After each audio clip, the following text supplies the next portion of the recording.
It's just gonna be me here alone. Oh, we got some people joining. Bella, look. Got people looking at us. Say hi. August 18. So Chris, it's your house. You can go inside with us if you'd like, or you could stay out here. It doesn't matter to us. Doesn't matter. I mean, free reign, just whatever you got to do. Okay. Like I can chill on the decks on the side of the sun, but Okay. cool. All right. Whatever you'd like. How long have you guys been married? So we've been together 8 years, married 6 this year. Okay. And this is very unusual behavior? Yeah, we can get that dog out of here. Okay. She's gonna flip. If this stillness holds you, a quiet gesture helps sustain these long-form investigations. Taking a Mr. moment Watts, to why like the did you kill video your or wife and 2 subscribe children? allows stories like this to be examined with the time and care they demand, bringing hidden truths into focus, one layer at a time. Tell them you love them. You're welcome. We love you. Say love you. Candy. Oh yeah, shoot, that's in here. There? Oh, that was No, the doorbell, is that a ring doorbell? like when you got a visitor, it does. But I don't think the speaker is on to where you hear it. Like by Okay. I guess my question for you is, would it show her leaving with the kids? Did you have any alerts? If she came out here, yes. Like if Did you have any alerts today with that? just when her friends were here. Does it only record when the doorbell rings, or anytime If someone? you're like right here, it should just start. The proximity should hit up. Okay. And if you had anything on that today? Just her friends. And what time was that? 12:10 and about 10 minutes afternoon. Okay. But nothing between the time when she got here this No, morning? like she got here at 2. Only thing This that morning? Was, yeah, 2 o'clock this morning. So Okay. like 1:48 on here. And the only thing that was weird was that the garage door said it was left open after I left. And it might have been the sensor, but like my phone doesn't show when For your alarm? Yeah, it doesn't show if it shuts. And who's your alarm through? Vivid. Okay. But the Nikki, her friend that came here about 12:10, she said the garage door was shut when she got here. Okay. That was the only thing that was weird. All right. Were you going to hang out there, or you want to come in here? I'll sit right here. Okay. I just want them back. I just want them to come back. And if they're not safe right now, that's what's tearing me apart. Because if they are safe, they're coming back. But if they're not, this has got to stop. Like somebody has to come forward. I don't want to be in it. Get lower.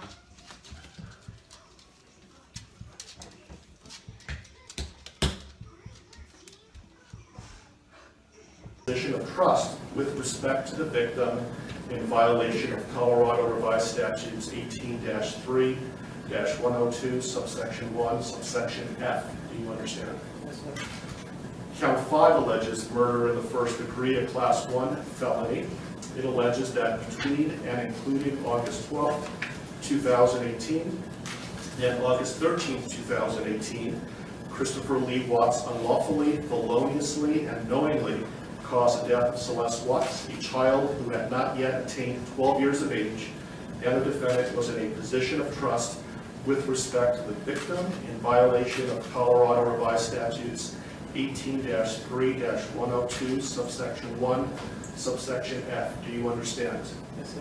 With regard to these first 5 counts, the minimum sentence that the court could impose if convicted is life imprisonment in the Colorado Department of Corrections, and the maximum sentence is death. Do you understand? Yes, sir. Let me also point out that pursuant to Rule 32.1 of the Rules of Criminal Procedure. Cece, play patty cake on Daddy's head. Yeah, she's gripping it right now. Cece, play patty cake on Daddy's head. Go whack a daddy. Don't do that, Cece. Don't do it. Sounds kind of hollow. Whack a daddy. Don't spit. Don't spit on Daddy, please. Oh, that's a shower.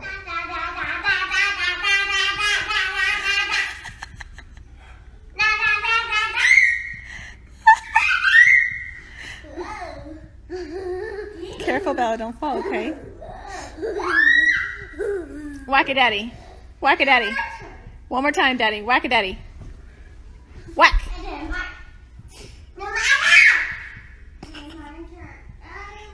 Objectively say that this is perhaps the most inhumane and vicious crime that I have handled out of the thousands of cases that I have seen, and nothing less than a maximum sentence would be appropriate, and anything less than the maximum sentence would depreciate the seriousness of this offense.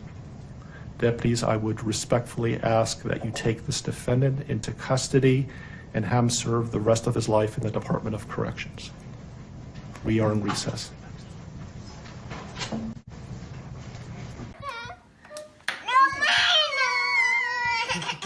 Girls. Oh, CC Girls. Bella. Okay. You want chocolate? No chocolate? If you want chocolate, you just get this bowl. You want this one, bigger one? We're gonna go. I love you too. This is the morning. This is why I love that I thrive. I'm Cindy Watts. Ron Watson. Thank you. And I have authorized you to make a statement to the court as paternal grandparents of the children. And if you choose not to make a statement, but your designee, Ms. Powers, chooses to, she can do so as well. How would you like to proceed Can today? I read that? I want you to start, but I would like to read Who's that. going to be speaking today? Your Honor, initially, they've asked me, and they're hoping that they have the strength to speak, but if they do not, they've written out their statements and asked me to finish for them. So That would be fine. Who would like to go first? if I could start, Your Honor. On behalf of the Watts, Your Honor, and to the community, we thank you for the opportunity and the recognition under the Victim Bill of Rights. We come today as the grandparents and the parent of the daughter and children whose life was taken in this case. We are not here to ask for leniency. We are not in any way condoning or tolerating the crime that has occurred and the pain that has been caused. We join in our daughter-in-law and grandchildren's family in saying this should never have happened. This is not condonable. This is something that we will never get over. We appreciate the consideration that everyone has paid, most especially the families that have lost everyone. We appreciate that they begged for Christopher's life. We agree and echo what they have said, that it is not his place to take anyone's life, nor would it be our place as a community to take his life. So we thank you for the opportunity and for every consideration and effort that's been put out. The prosecution in this case has in fact respected the Victim Bill of Rights. They took the time to explain that the information that my clients had at the time that they were interviewed was not correct. They were misinformed. They were searching for answers. They were not intending to cause any pain to anyone, and they appreciate that the prosecution answered their questions and gave them the time and the respect and the consideration so that they could tell this court and everyone in this community that the interview content was not their message, that they accept that their son has done this, that they accept that he chose to plead guilty, that he sought and requested their consent and agreement for a life sentence. They appreciate that he is given the opportunity to serve that life sentence. It is his responsibility, it is his sentence, and it is not enough to make up for what has done. We understand and we join the family in that we have questions. We don't know how such a thing could possibly happen, or that a man that was responsible for raising his children and protecting his wife would take the steps that he did, and that he would disregard their bodies and the love that he had for them and they had for him and everyone else, and take the gestures and put this community through the investigation and the discovery and the responsibility of bringing justice. We do not understand that. We do not think it was appropriate. We cannot begin to think that an explanation will ever justify it. My clients indicate that they understand that a full opportunity for a confession with all of the responsibility and accountability has not occurred. And they support the family and the request that that happen, if not today, at an appropriate time, in an appropriate manner, so that everyone can have peace, to understand to the best of their ability the details that they need and to have their questions answered. And by giving this opportunity of a life sentence, we hope that he embraces that moment. That had the death penalty been pursued, there would not have been an opportunity to be accountable and to give a full confession. And had the death penalty been sought, counsel would have fought for his life, the prosecutors would have been engaged in a multiple-year battle, the families would have been torn apart, this community would have had to subsidize it and endure it, and we have so much respect and gratefulness that that did not happen. We would strongly encourage Christopher Watts to give that full confession in the tone and in the timing that he thinks is appropriate with the guidance of his counsel. We feel that it would be appropriate and helpful to ease the pain and the suffering. But we also say we don't think that there's anything that he can say that will ever account for his behavior. There's nothing that can be done to cure the harm he has caused. And he has the responsibility to serve his sentence with dignity and with regard for everyone, and to spend every breath that he has left in an atonement for what he has done. Do you want to read it? So if I could just have you state your name for the record. Cindy Watts. Thank you. My name is Cindy Watts. I am the grandmother of two beautiful granddaughters, Bella Marie, Celeste Catherine Watts. I am also the mother of Christopher Watts, who I will be directing most of my statement to. First, I'd like to begin by recognizing the absolute horror of this crime and acknowledging the devastating loss that both the Rzucek family as well as our family have faced. Our families have been irreparably broken by the needless deaths of Shanann, Bella, Cece, and Nico. This is something we will never get over. We will always mourn the loss of our family, and in that we are united in our grief. I am still struggling to understand how and why this tragedy occurred. I may never be able to understand and accept it, but I pray for peace and healing for all of us. Now to my son Christopher, I have known you since the day you were born into this world. I have watched you grow from a quiet and sweet, curious child who Bella reminded me so much of, to a young man who worked hard in sports and later mechanics to achieve your goals. You are a good friend, brother, father, and son. We have loved you from the beginning, and we still love you now. This might be hard for some to understand, how I can sit here under these circumstances and tell you, although we are heartbroken, although we can't imagine what could have led us to this day, but we love you.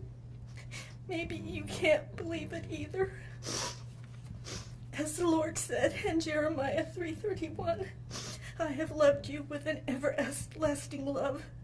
Therefore, I have continued my faithfulness to you. And you, as your mother, Chris, I have always loved you, and I still do. I hate what has happened. Your father and sister and I are struggling to understand why.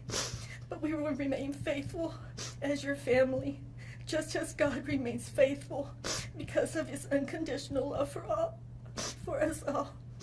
We love you, and we forgive you, son.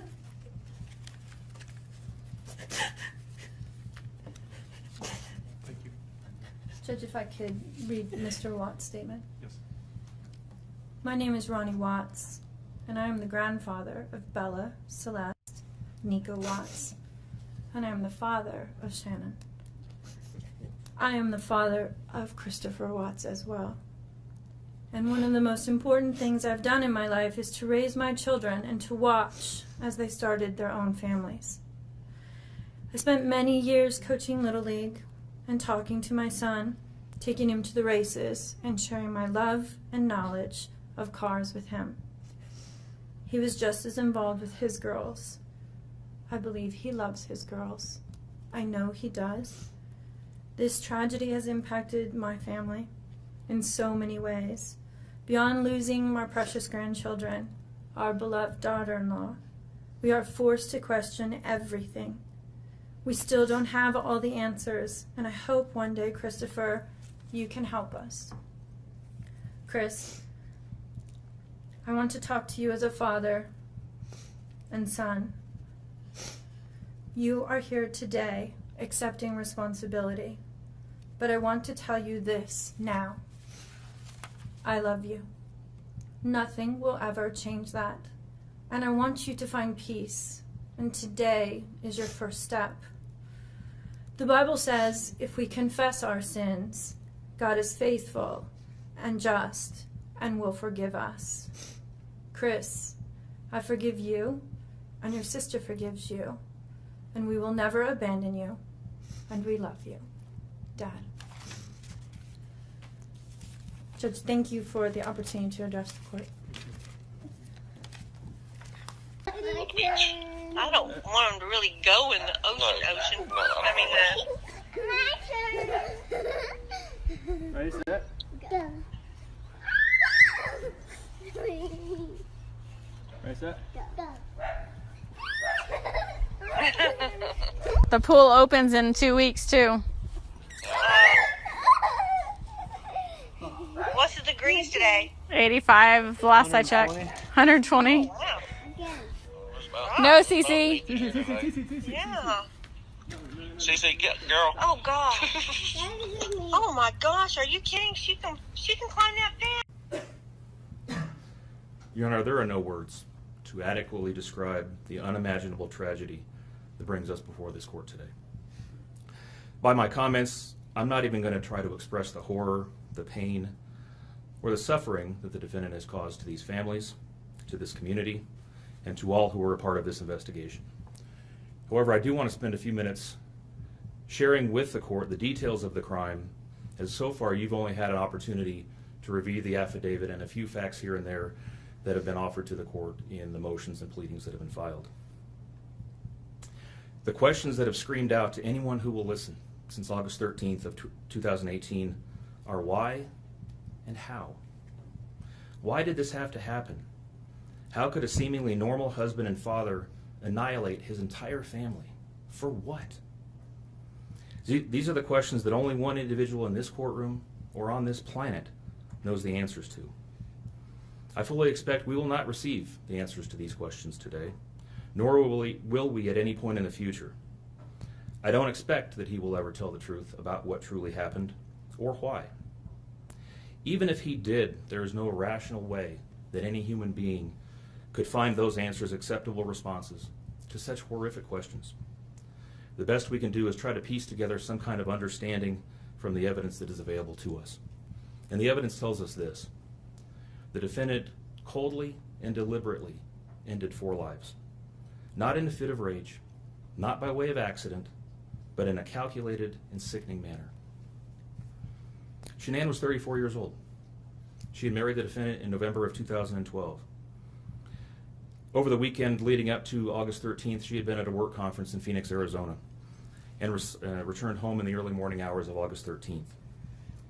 We know that she got home about 1:45 in the morning. The doorbell camera on their home shows her arriving back home from the airport. Shortly thereafter, at least according to the defendant, they had what he referred to as an emotional conversation about the state of their marriage and about what their lives would look like going forward. What was said during that emotional conversation, only he knows. What we do know is that shortly after that, the defendant strangled her to death with his own hands. We know that he slowly took her life the morning of August 13th. We know that this was not done in an uncontrolled, vengeful manner that he tried to describe to agents from CBI and the FBI. If that were the case, you would expect to see vicious, horrible bruising about her neck, shoulders, and face. You would expect to see the hyoid bone in her neck broken.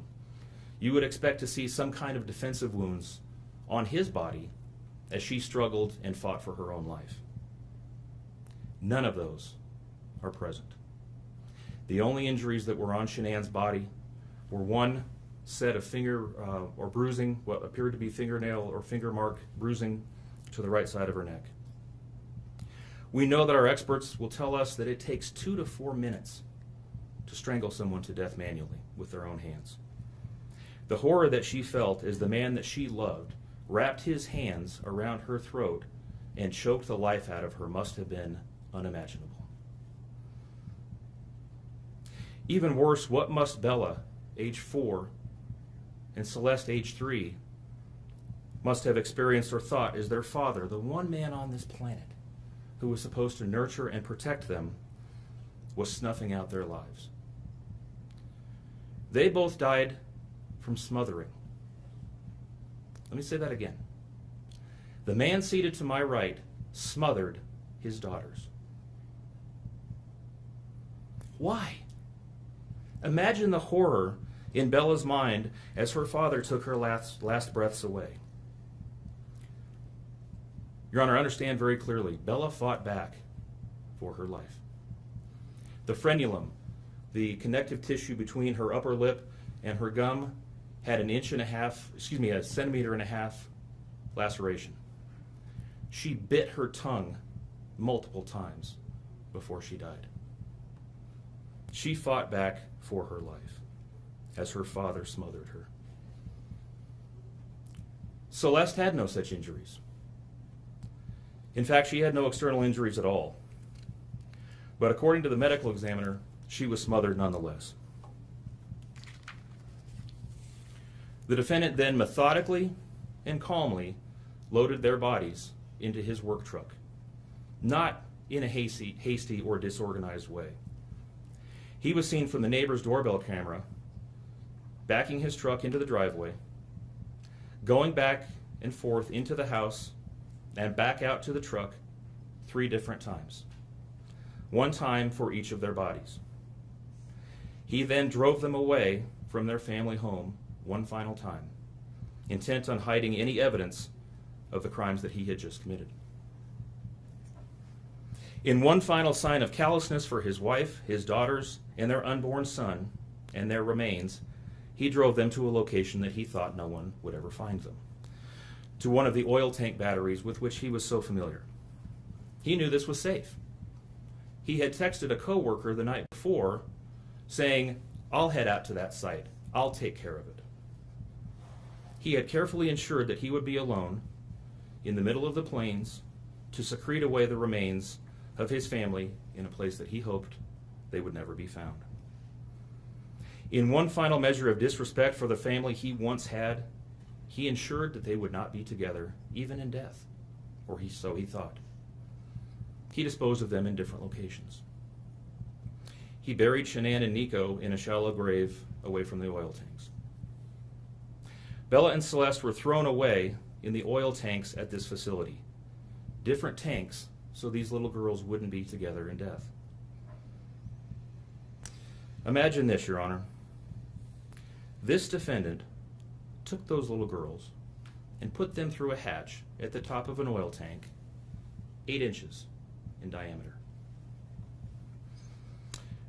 Bella had scratches on her left buttocks from being shoved through this hole.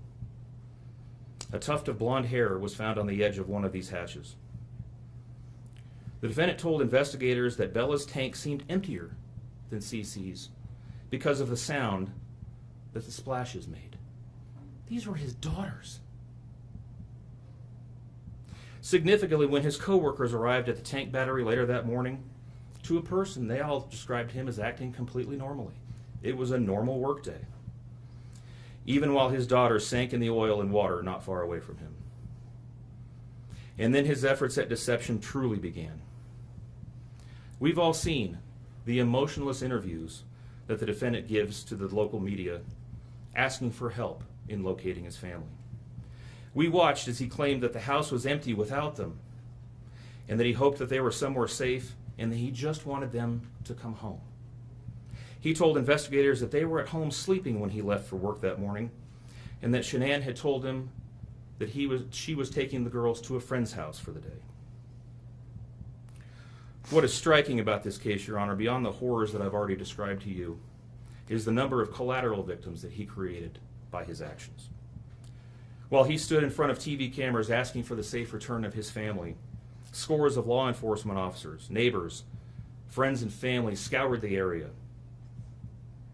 fretted for their safe return. They texted him begging for any information and sending him their best wishes, all the while he hid what he had done.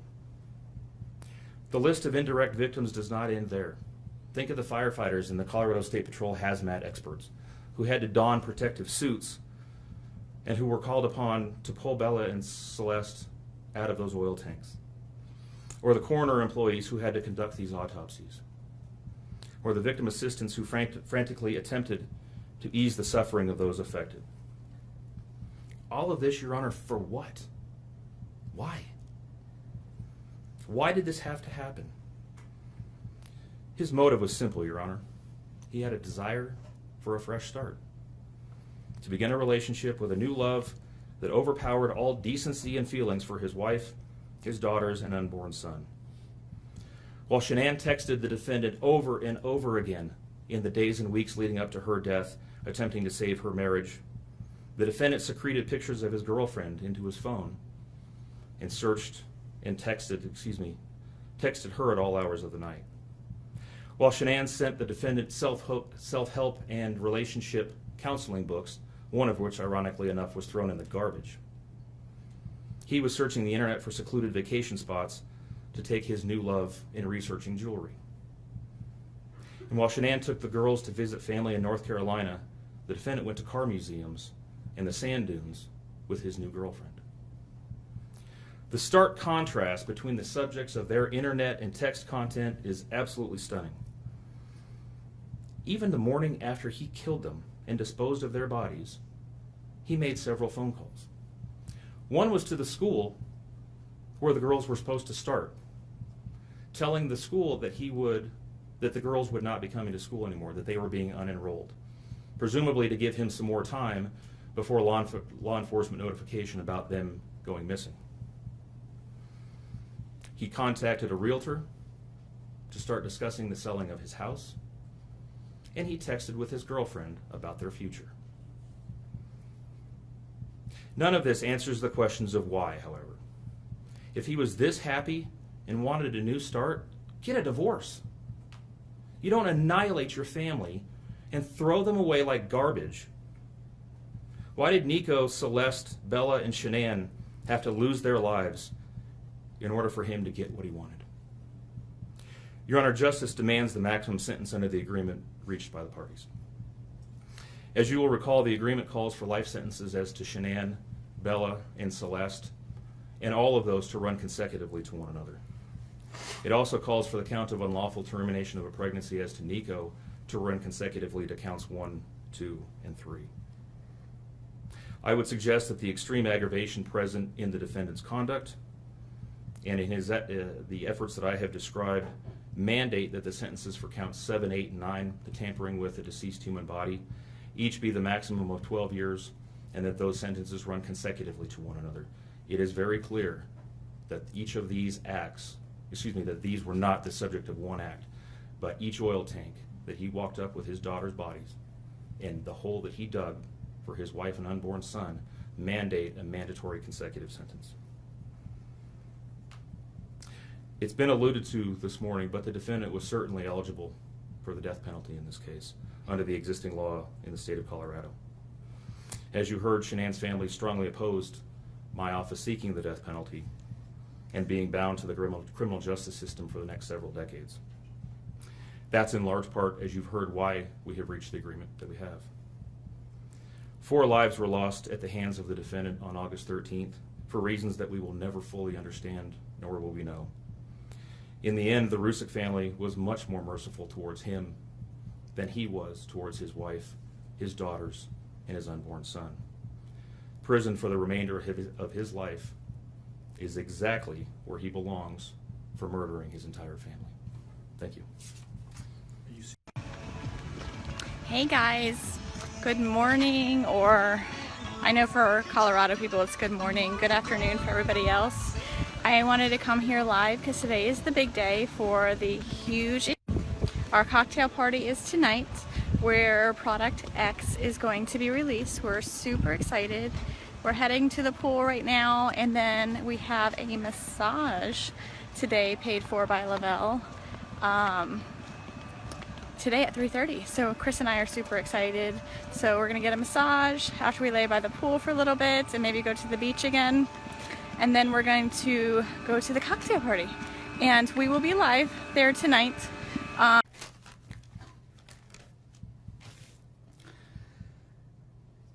What I'd like to say to the courts that Shannon, Bella, and Nico are loving, caring people. They love life. They love being around people who love them. They always had good times. This is the first time they went to the beach this year, and they loved it. But God only knows what happened that night. Life will never be the same without Shannon, Bella, and Celeste and Nico. Had all their lives to live. They were taken by a heartless one. This is the heartless one, the evil monster, who dare you take the lives of my daughters Shannon, Bella, Celeste, and Nico. I trusted you to take care of them, not kill them. And they also trusted you. The heartless monster, and then you take them out like trash. You disgust me. They were loving and caring people. You may have taken their bodies from me, but you will never take the love they had for me. They loved us more than you will ever know, because you don't know what love is, because if you did, you would not have killed them. You monster, thought you would get away with this. I don't know how. The cameras do not lie. You carry them out like trash of the house. Yes, I seen the videotape. You buried my daughter Shannon and Nico in a shallow grave, and then you put Bella and Celeste in huge containers of crude oil. You heartless monster. You have to live with this vision every day of your life, and I hope you see that every time you close your eyes at night. Oh, I forgot. You have no heart or feelings or love. Let me tell you something. I will think of them every day of my life, and I love them every day of my life. Prison is too good for you.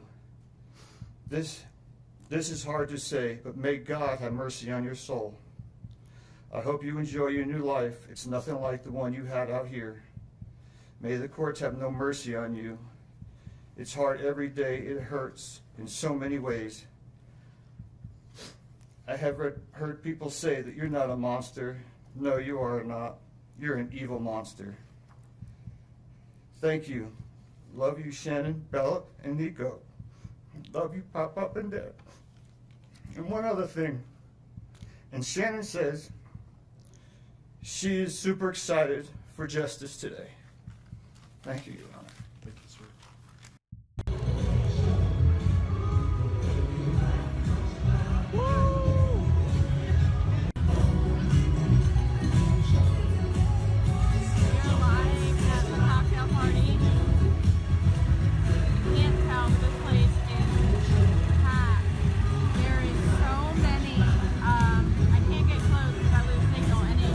One foot forward, I lose signal. There's thousands of people here, like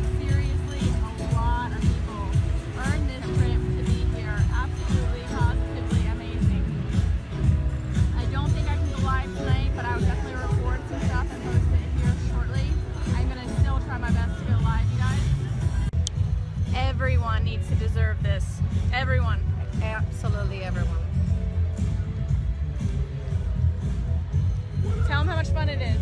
It's amazing. This place is nuts. It is phenomenal. We're gonna go have some fun.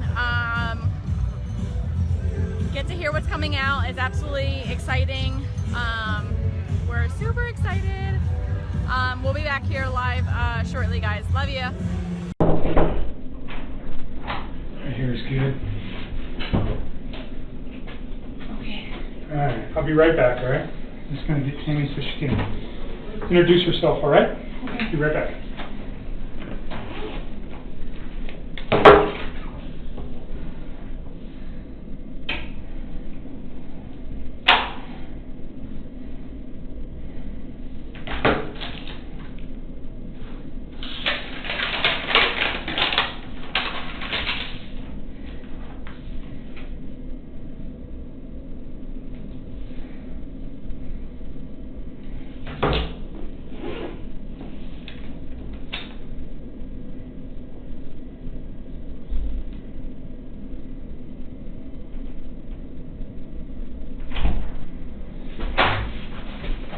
You alright? Yeah. These rooms are recorded. Okay. So anything you say in here is subject to recording, just so you know. Okay. And you said on your text that you might have remembered some more stuff. Yeah. So let's do your phones first. I need to. They gave me a piece of paper to transfer my contacts. Wouldn't do it for me, but. You should be able to just put them on the iCloud. I don't know how to do this. They said to follow this app. I can't even find the app store on this phone. Is it Android? Yeah. So strange. I tried to transfer all the stuff from this phone to this phone last night, and it started syncing up like old text, like stuff I don't even have saved in here. Or any of them from Chris? Yeah, a few, but not many. It's pretty short. There's like 10 or 12, and there's like a few from those days, but most of it is. Hi. Hello. This is Tammy. Tammy. Nice to meet you. There, I'm Stacy Galbraith. Nice to meet you. How are you doing? All right. Getting through it? Trying. Yeah. Stressing out. Stressing out. Yeah, you look stressed out. Did you get some therapy figured out? I'm waiting for you guys to get back to me on that, but I'm trying. It'll help. Yeah. Does Hazel need to? Yeah, we're going to see if Hazel comes in. So Weld County's just, I had to write a letter yesterday for Weld County to approve, to pay for her treatment. Oh. And then it's got to go through a board because it's kind of unusual. Yeah. Since she's not an eyewitness. Right. But it sounded like there was not going to be any opposition to it. It's just a process. Yeah. Okay. Okay. So when you go through the text messages, Tammy and probably Stacy will be there. Okay. So you guys know each other. Okay. Or if they reach out to you, you know that they're not the media. Yeah. Can you guys give me your cards Yeah. before you leave? I got everyone. Okay. I just Thank and now you. with this new phone, it's like I got so many numbers that I'm sure I can So- figure out who they are. But I need to just deal with that. Like if you guys can help me get all of my contacts from this phone to So I can get a tech guy maybe to help me because I'm bad at it He gave too. me instructions So on this it. is your old phone? This is the one that I use for communication. This is the one that's going to you guys. Okay. This one's mine This now. is nicer. I know. iPhones suck. I'm I kind know. of relieved to have this back. Okay, so you want to move contacts from there to there. That's all I want to do. Once you guys do that, then you guys can have this phone. I mean, he gave me a way to do it, so I think I need to connect to Wi-Fi, and then I need to download this app, and then I think once I download it, I can sync it up. And I need to just download the app on both phones.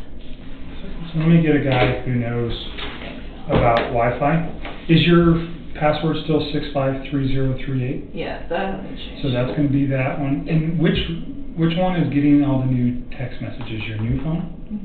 I've only got a few, and they're like, now I get what you're saying, like they're out of order, they're scrambled, they're missing.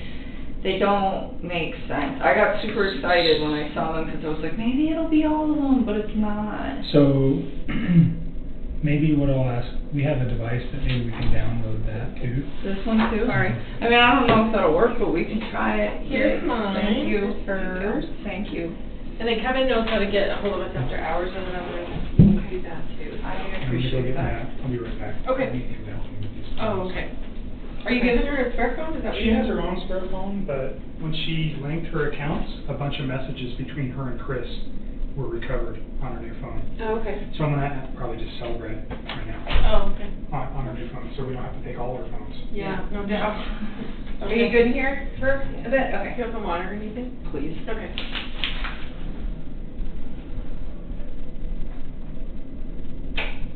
Okay, so App Store.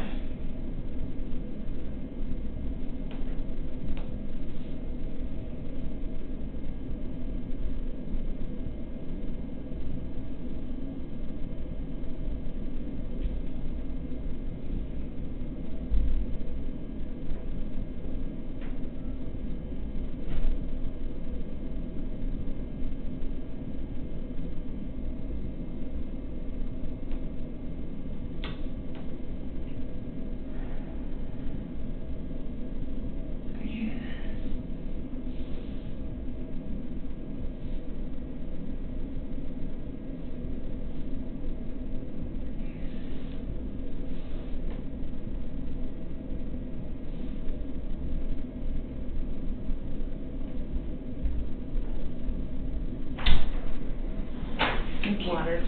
Appreciate Anything else? I think I'm Okay, good. they'll be in here in just a few minutes, okay? Thank you.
All right.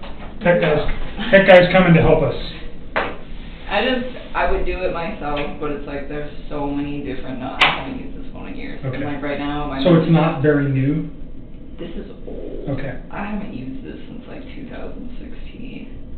And so all these numbers on here are numbers of people I've gotten since then. What I don't want is with like the media and all this other stuff going on, is have a phone just full of unknown contacts. Sure, I get it. Like, So he's going to come over and turn your Wi-Fi on and figure out how to move. all of that. He knows Okay, I'll just about let him this. do that. I give up. Okay. So your phone this time, do you have any objections to us looking at everything in your phone? Why do you even need that? I'm just curious. Like, why do you need everything as opposed to just stuff So being there? well, because it's easier to get, and if we're looking at all the material, let's say I take everything off your phone, I can put a date in, like let's say August 10th through the 15th, because those are critical days. But other conversations between you and Chris, or other text messages between you and Chris from June or July, then it makes it harder for me to find all those. Do you understand what I mean? It's easier for them to just take everything. I don't know.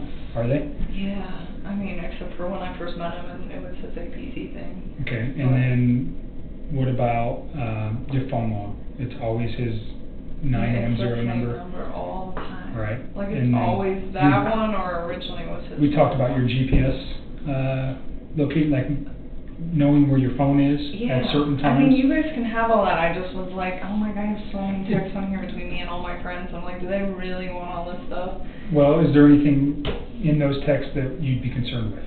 Not really. So, well, not really, or yes or no? No, I mean, like, the other day, my dad and I decided to do some damage control because a lot of people were like, hey, please call me, I don't know what to say. And I just told them all, like, I didn't say anything. I pretty much just said, if mediators contact you, tell them no comment. I was like, please be nice to them. I was like, you do not need to talk to them. It was like, I'm safe, I'm not in trouble, I've been breaking laws. And I was just like, just send your love and support. And that was all I said to people. So did that prompt all the phone calls of people going, No, are you okay? they were prompting me. Right. And That that's is when why I did that, because I didn't even want to like say that, but I was getting all sorts of texts from people that were like, media's trying to contact me, I don't know what to do. I didn't tell them that I was a witness, I didn't tell them anything about that. It was just like, just say no comment, I need you to do this. Okay. And then a couple of my like super close friends, I asked them if they would be courteous enough to take all the pictures that we had of each other off Facebook and social media, and they said yes, and that was like a couple of really close friends. Is there any text messages between you and friends that reference anything that would be concerning regarding this case? No. Like talking about Chris? I think you've told me that you've never even really talked with My friends about him. No, and like my friend's dad died last night, like yesterday. I'm not worried about that. No, I know, but she started like, oh my god, she was really drunk last night. She started like freaking out. She's like, I don't know what's going on in your life. She's like, I don't know if it pertains to this case. And she like just sent me like a screenshot of a news article of that case, and she was just like, she's like, what about conversations? I didn't mention that it had anything to do with that. She's like, I don't know if that's what it is. He works in Anadarko. She's like, I really don't give a shit. She's like, I just really need you to be here with me and my dad and this and this and this. And she was just kind of upset because I had asked her to please say no comment to the media, and it happened to be like right when her dad died, and I think she was feeling a little like, yeah, but I mean, you guys can read this. There's nothing in there of me actually saying anything about it. I just told What's your phone number on that phone? 720, it's the same phone number that's on this one, 656-9605. So no, I mean, you guys can look So at it. there was a conversation that I asked you about between you and Charlotte too. That's the same girl. That same girl who was freaking out. Yeah. So was there ever a conversation about kids with you and Charlotte? Like you, I can't remember the exact context, but you guys were talking. Hanging out with a guy who had kids. Okay. And what? She has not even like Wait. All right. So your conversation about him having kids, how did that go? I mean, I don't know. I just told her. Is it still? Did you delete that, or is it still? No, I don't know. I have no reason to delete anything else on my phone. And the reason I deleted all this stuff with Chris is because he was making me feel really uncomfortable, and I didn't want to see it in my phone anymore. Okay. Yeah, let me scroll all the way back here. We're in the scroll talk a lot. No, she is like... So let's just, while we're here, because we talked about this before, but we didn't talk about the specific context of what that message said regarding to children. So obviously, in the situation that we're looking at now with the death of 2 children and all the other circumstantial stuff going around in the case, I just want to make sure there was no comments ever made by you regarding, you know, children or dislike of children or love of children, either way. You know what I mean? Oh yeah, I guess. Let me find it. I think this is where this starts.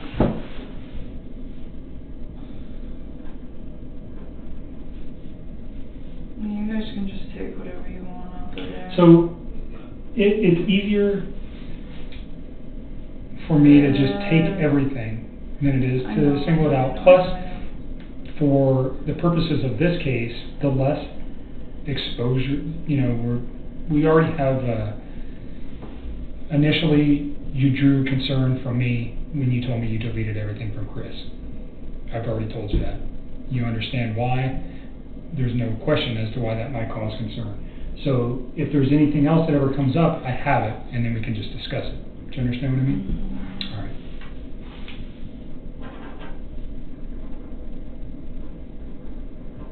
It's right here.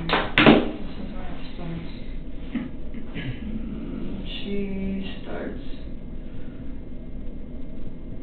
right there.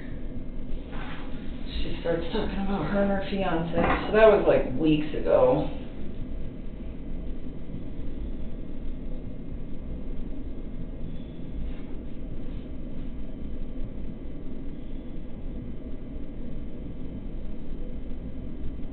And she hasn't brought it up since, really, or like connected the dots, or like said shit. I mean, you guys can look through all those texts.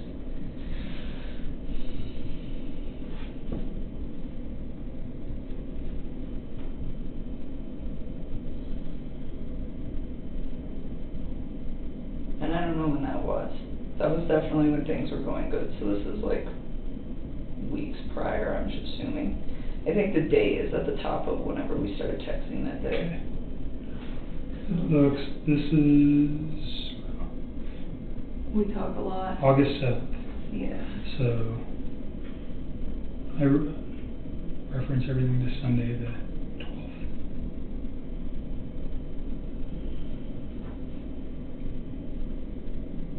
So that's the only conversation like that on there, I believe, on my phone. I don't think there's like anything else.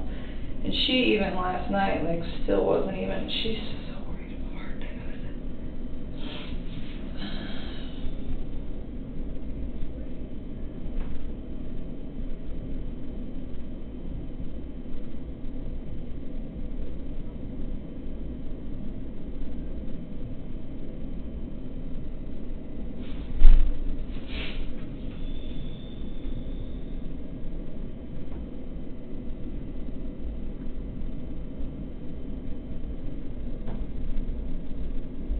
Other than that, there shouldn't really be anything on with other people. But you guys can just pull everything off that phone if you As long want. as you're okay with that, that's would be I mean, my if that preference. makes your life easier.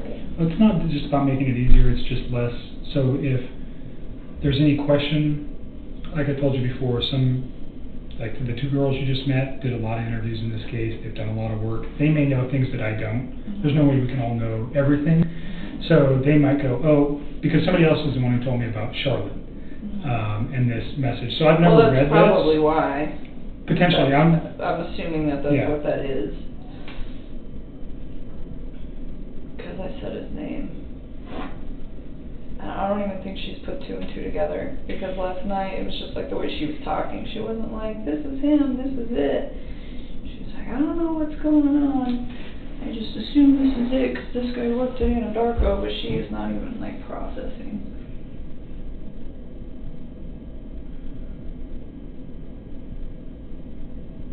What is occurring?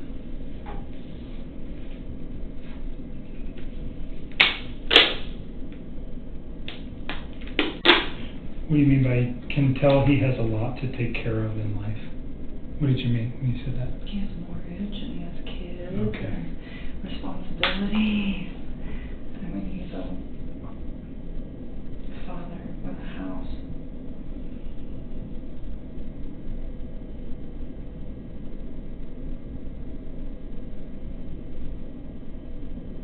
You're even saying in here he's all about his kids. Yeah. And she was like asking me somewhere in there, like, I mean, everything I had to say about him at that point was like really positive. Like, I think I made it clear that I wasn't like 100% sure this was like the man of my dreams and I was going to spend the rest of my life with him or anything, but I was enjoying the time that I was spending with him at that point. You're referencing that he has 2 kids and then you don't like that because you want to have that experience with somebody else? Is that what? I just said I wasn't sure if he was the one that I wanted to be with because he had already like done everything. Okay. Like I was like, it would be really nice to kind of like have kids and have my own marriage and all of that stuff. That was never anything I conveyed to him.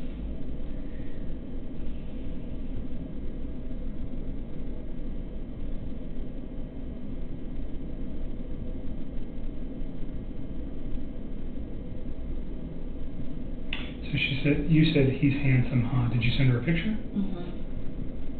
And that's not attached here. Mm-hmm. Is that because do you think from what you deleted? I think it's from when I deleted all my photos of his stuff.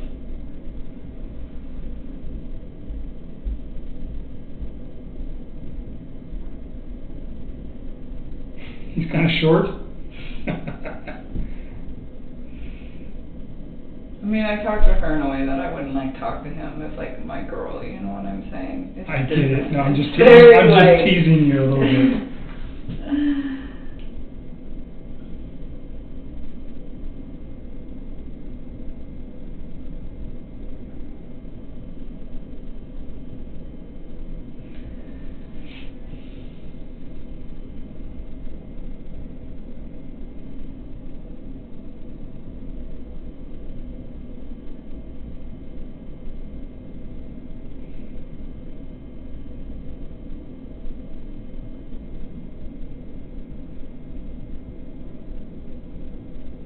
So now you're just talking about shoes and other stuff. Okay. But then she brought it up again last night, but she didn't brought up what? Chris?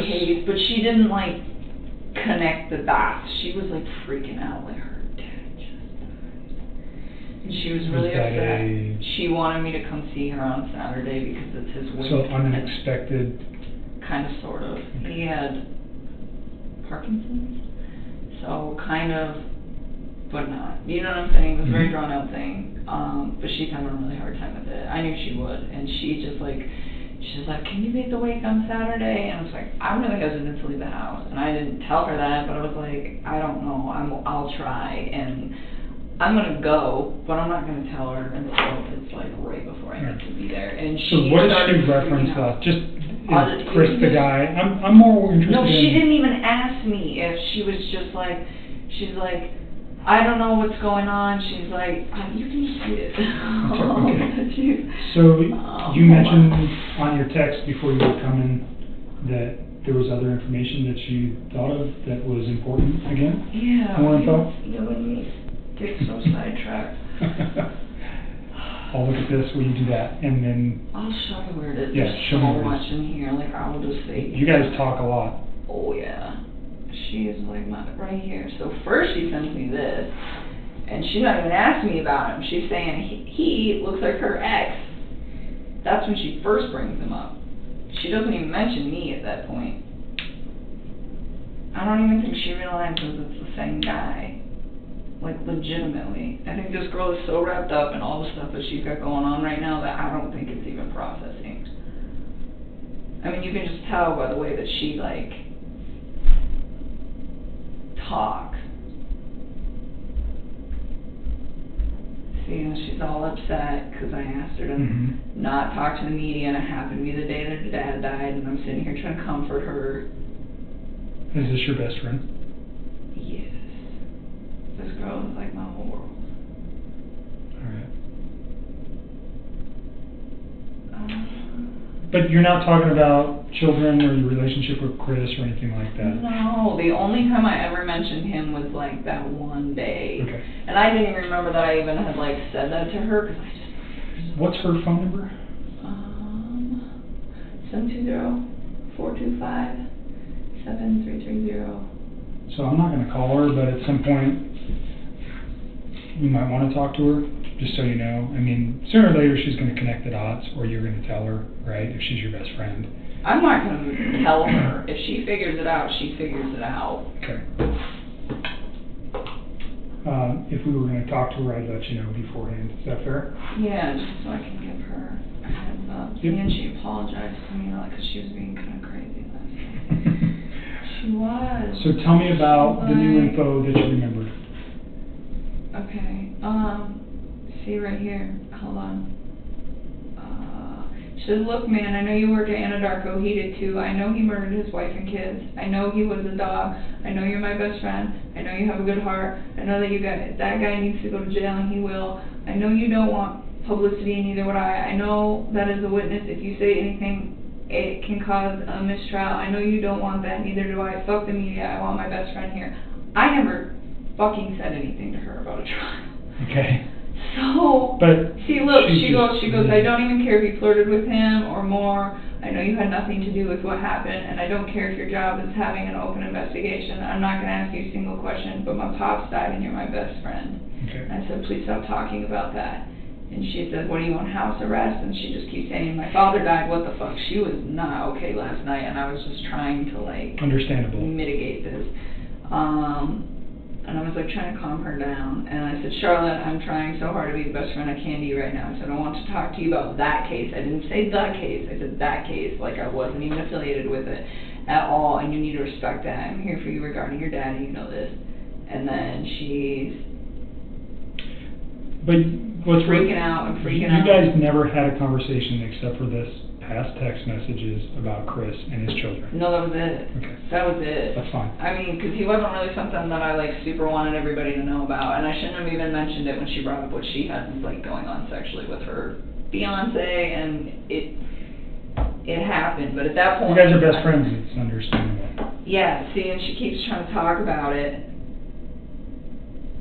She says, if you're not under investigation by the police, I don't care. Why can't you attend your so-called best friend's father's death? It doesn't make sense to me. And all I told her was stop.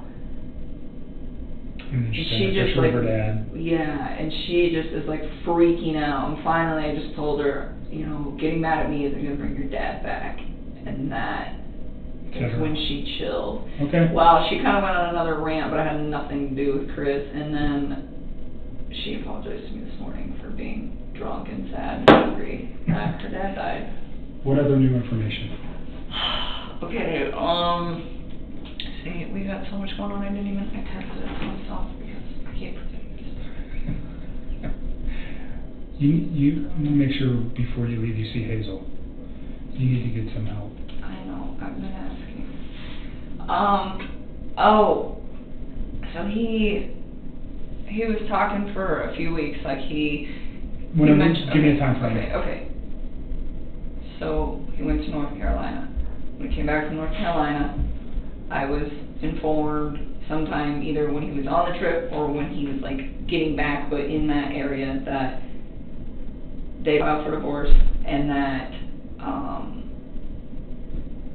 they were gonna put the house up and for sale, and he was like, she's the one that called the realtor. Because he told me that he had spoke to her when he was in North Carolina about it, and then the next day, she was the one who called the realtor. When you say she, Shanann? Yes. And when you say, the time frame they came back from North Carolina, you don't remember the specific dates, but it was like the first or second week of August? Yeah, I think I told you guys when they left. I think he left on Tuesday the 31st of July. I do remember you saying that. And I don't remember when he came home. I really don't. I don't remember if it was like. So is this a phone conversation or is this a text conversation? No, this happened over the phone, and he told me that that was when I had said, hey, when you go to North Carolina, I really think you should try to fix things with your wife.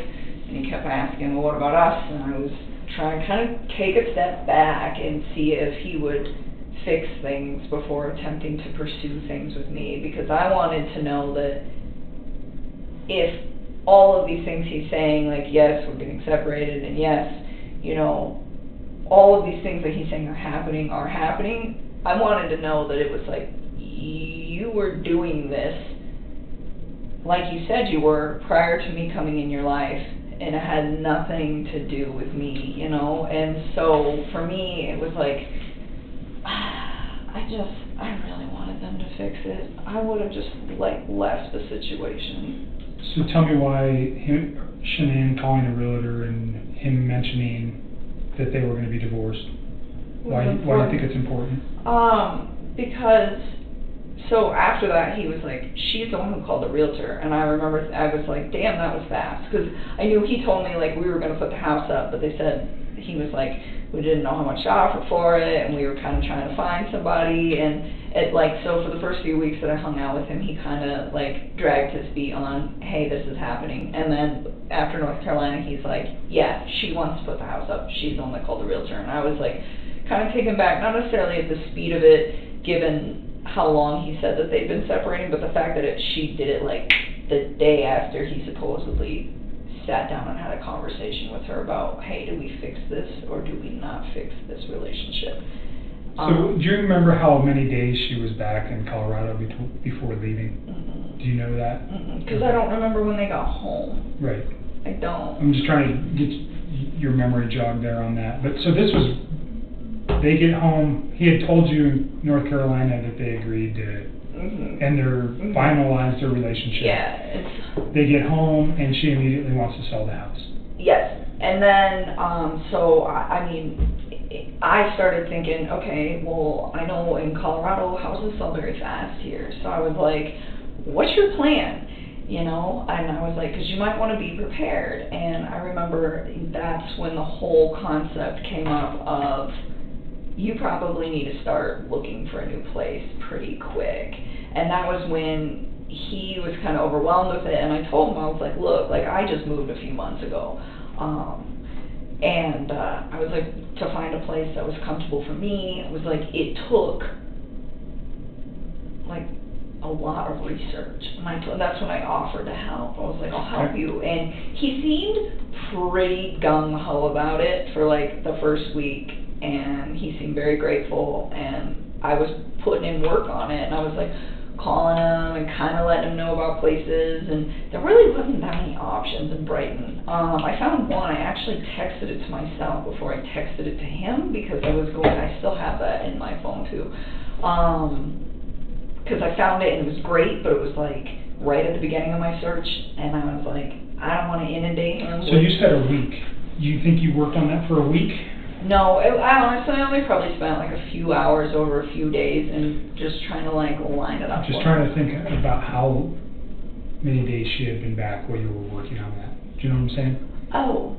So you said, did you actually work on it for a week straight? No. Okay. It was just like a couple days after work. I would just like spend a couple hours if I had time, like at the end of my day, or if I didn't go to the gym, and just sit down. And I mean, I can give you a date on one that I worked on, because I texted that one to myself. This one, I loved this one. When is this? Saturday, August 11th. That's the night you guys went out? Yeah. To the lazy dog. Yes. Or the two lazy dogs. Yes, the 2 lazy dogs. All right. What else? Yeah, so the reason that this is important is because he, like, up to that point, seemed like he was all about it, you know, and I was respecting him. I wasn't like, oh, you need to get this, you need to get that. I was like, what city do you want to live in? What side of town is she staying in? You know, how close do you want to be to work? How close do you want to be to your kids? I mean, I asked him everything. I just wanted him to have something that was accommodating for his whole family. and he told me that she was probably going to stay in the Frederick area, but he never said for sure. The first time I asked him, he's like, I don't know where she's going to go, but she'll probably stay in this area. And I was like, Chris, if you're going to get an apartment, like, you need to figure that out, because the last thing you want is to be like an hour drive from your kids. It's like, you know, you gotta be close. And so, I ended up asking him again, like a couple days later, and that was when, he was like, I think she's staying in the Frederick area, and I was like, okay.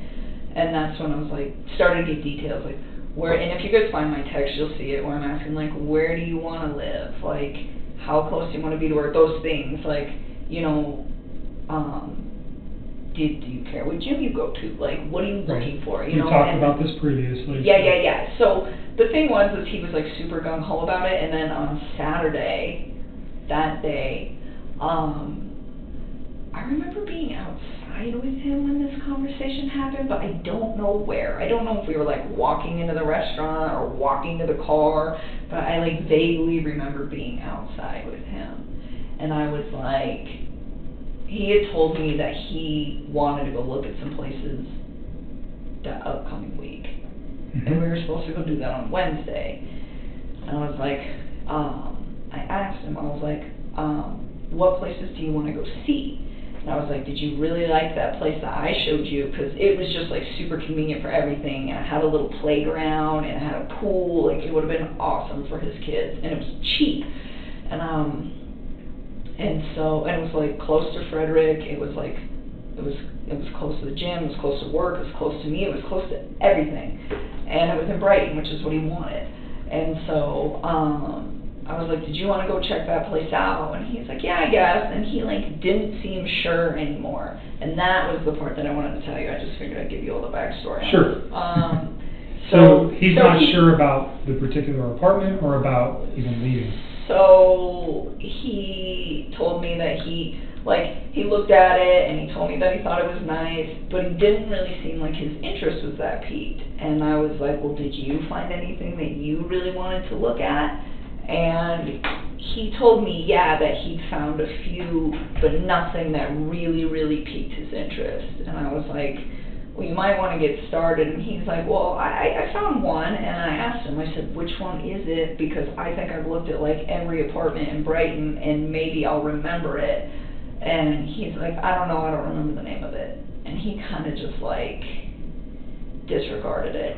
And it was kind of strange to me because like the whole week prior, he was like so excited that I was trying to help him because he's busy, I'm busy. So I was like, you look, I'll look, let's see if we can try to narrow it down to like 4 or 5 spots, and then we'll find something that's good for you and your girls. You know, and he seemed like very enthusiastic about it, like during the week when the conversations first really started ramping up about like, you probably got to figure something out because that house is going to sell really fast, you know, or at least be prepared. And so why do you think he was removed or not interested on your Saturday night, wherever you guys were? I don't know. I mean, sometimes like I think about these things and I feel like they're all assumptions, but at that point, like maybe he already knew something that I didn't. I don't know. But it was just a complete mood change where he just didn't even seem that interested. And I was like, okay. And I was like, well, we don't have to do that on Wednesday if you don't want to. And he's like, no, I know I need to get it done. And I was like, all right. Okay. You know, because I wasn't going to like force him to do it. If he doesn't want to do it, don't do it. Just say no, you know. And I was like, and for me, it was like, I was just offering to help because it's like, I know what a tedious task it is trying to find a new place to live. Right. What else? Any other new info? That part where he was just like really unplugged on Saturday, and then there was something else that went with that. Let me just think for a minute. It was I didn't write all this down. I just wrote that part down.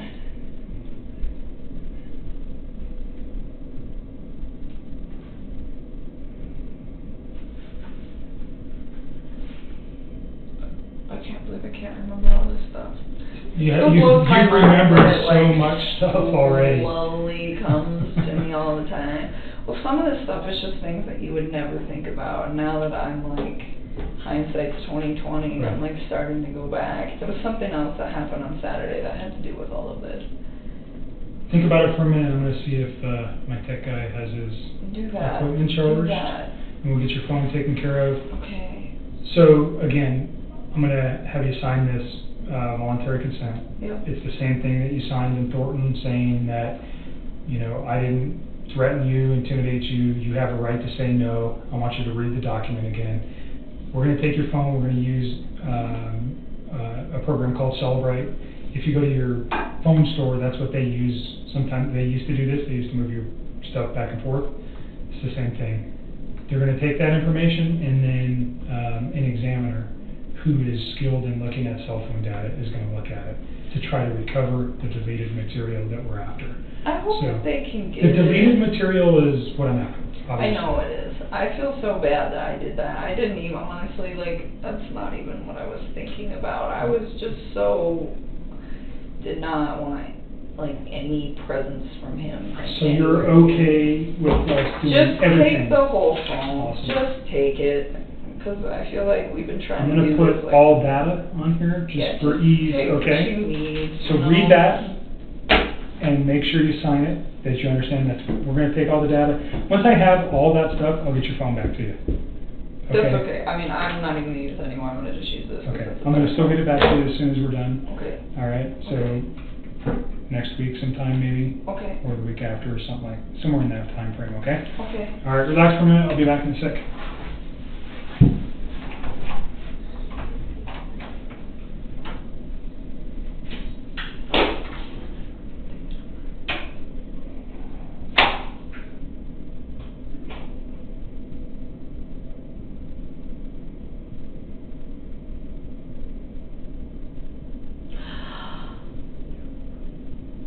I got it. I got it. I got it. I got it.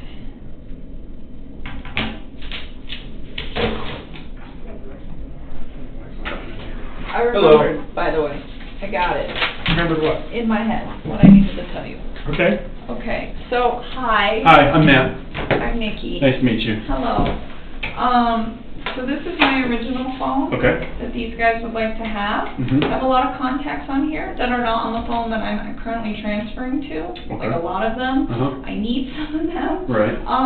It would be greatly appreciated if we could get the contacts from this phone to just go to this phone so that all the text messages and everything have like names and things Right. linked to them, Okay. so that I can. That's all I want to do. And I went to Verizon to switch to this phone, and all they did was give me this little sheet of paper to follow, which seems very simple, and I'm usually pretty tech savvy, except for the fact that I can't get the App Store to work on this phone, and I can't get the Wi-Fi to work on this phone. Okay. So that is the dilemma that I'm in. All right. But if you would be so kind as to just sync that up, then I can give them what they need, and that I am not good on phone things. I'm usually pretty tech savvy. After working in the oil field, you gotta get creative out there. Because they have technology, but you're like in the sticks, so everything wants to malfunction. So are your contacts on this phone synced to the cloud, to the iCloud? I don't know. Okay. I mean, some messages came over, so I assume that everything is, but I don't really know. So maybe I'm not as tech savvy as I thought. What'd you remember? You just said you remembered something besides that. Were you, Oh, you want to have a conversation right now? He's an agent. He works with me. He knows about this I case can too. step out if you feel more comfortable. Oh, But no, it's- I mean, it's I okay, don't know, if- whatever. You tell me. He had a fire stick. He kept talking about, you know what a fire stick is? No. Okay, you probably do, since you're a tech guy. They're like... Oh, you mean like an Amazon Fire Stick? Yeah. Okay. Okay, so he didn't have it in his possession, but on Who's he Saturday... though, Chris? Yes. So Chris mentioned to me that on Saturday, that same day, that... Oh, because this kind of went hand in hand with the whole, like, apartment talk. Because I was like... Oh, that apartment that he said he found, that he was like... I was like, well, what's it called? And he's like, I don't remember. And I was like, well, how much is it? He's like, it's close to $1,100. And I was really taken back by that, because I pay more than that, and I don't really have that nice of a place, and it's not a 2-bedroom, it's a 1. So that part kind of seemed odd to me, but I'd seen a few things online that were kind of cheap, and I was just like, all right. And he's like, I'm just trying to cut costs. And I was like, that's cool. I was like, how else are you doing that? And it was just out of curiosity. And he's like, well, I decided to get rid of cable. And I was like, okay. And I was kind of taken back by that too, because he loves sports. Dude, like, lives and breathes football. So I was like, okay. And I was like, that's a good cost to, you know, to cut back on. And he was like, yeah, I think I can still stream sports via a Fire Stick. And I've heard of those things before. I don't really know a lot about them. But he was saying that he had a buddy working on it already for him. Who's the buddy? He didn't say, I didn't ask. Why do you think that's important? That he had all that set up? I don't know. I mean, it made me believe that he was ready to move out? Is that? Oh, I get what you're saying. Yeah, like he was prepping. It still sounded like he was prepping. I mean, everything he did sounded like he was getting ready for everything to happen.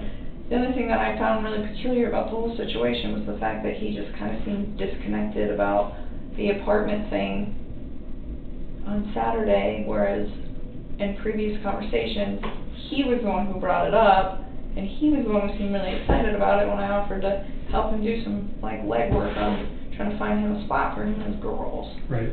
I'll be right back. Okay. So I don't know who his friend was. It was just weird because sometimes it seemed like some of the things he said, he was still really. A lot of things he said made sense. It still to this day makes sense. And then other things that he said don't make sense at all to me anymore. Or like they changed, you know? Sure. Well, you know a lot more now. Well, unfortunately, you know a lot more now about terrible things that may have happened that changed the way you're thinking about what he said, too. So, making you think differently about those that verbiage. Right?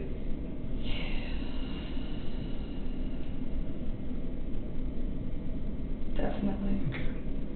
So, I think we've talked a lot about a lot of different things. I hope I'm helping you guys. You certainly are.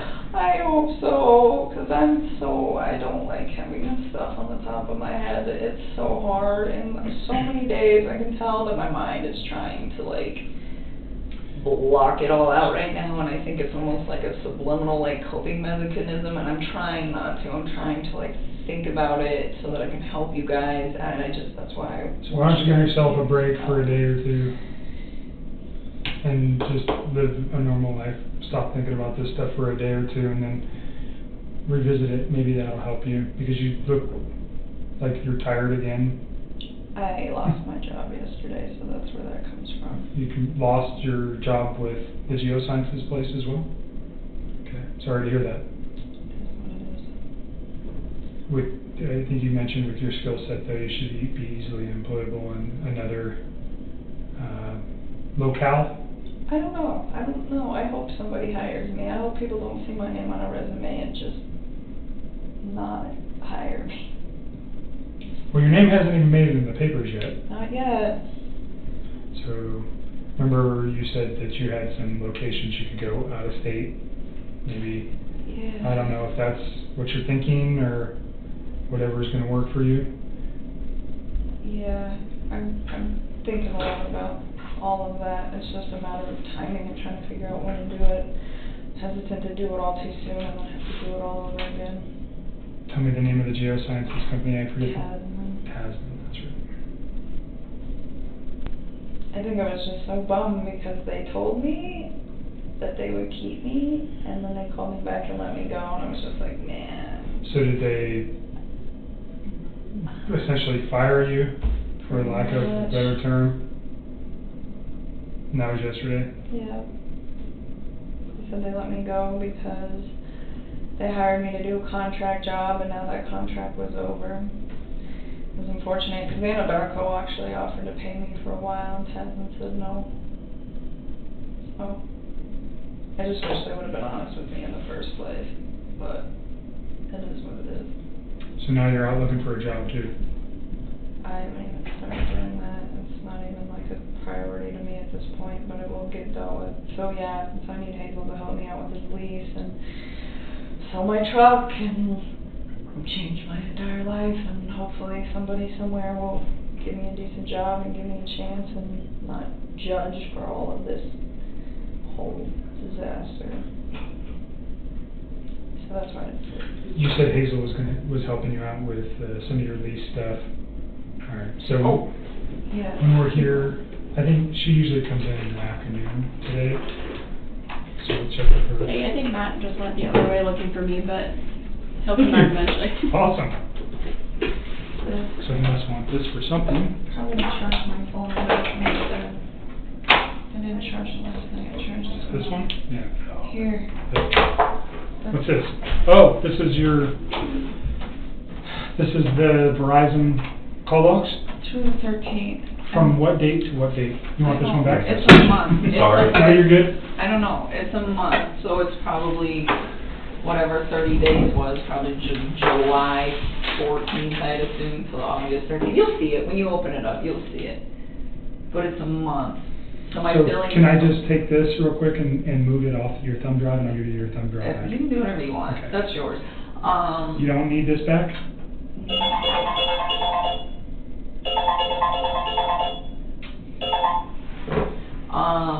No. I mean, you can give it back if you want. Yeah, I'll just go download this to my computer real quick. I think it's a month. It ends on the 13th, and that's why I was saying when they bill me next month, then I can give you the 14th and past that. And I could have given you the 14th now, but because they haven't billed me for it, like this is in a nice PDF, but the unbilled one is like in this janky Excel format, and you could like manipulate the data. You could, I don't want to give what is on here specifically? PDF of your complete phone bill for your cell phone? That ends on August 13th. Everything after that, you I'm can gonna go put this on my phone, or okay, put it on my computer. My lease agreement is on there, and I told Hazel that you had it. Okay, So I'll share it that with to her because she needs that. Yep, and I will. Then there's also like a computer record of me talking to the Verizon wireless people, asking them if they can restore my text and what they had to say about it, just so that you guys know that I did the due diligence to attempt to do Sure. that. Got it. So those are the three things that are on there. So there are the messages that synced up when you started are on this phone, right? Mm-hmm. So when she started it, this phone's like 2 years old. Okay. But when she turned it on, a bunch of deleted messages from Chris that were on that Uh-huh. phone synced up with that phone. Okay. So that's the one I want to try to rip. Okay, so we're going to download this phone, but this we want one's to get coming the as evidence. context Yep. on Exactly. here. So Okay. this one's going to be coming with us as evidence. That one will just rip, so she has a phone. Okay. I need you to log into Google. I was trying to figure this out. I don't know. Oh, okay. That might be an issue. I know. I mean, if you guys really can't do it, I'm trying to Well, go through and figure out who is. there's another way we can do it, or we can try. Man, I'm usually really good about passwords, but this one,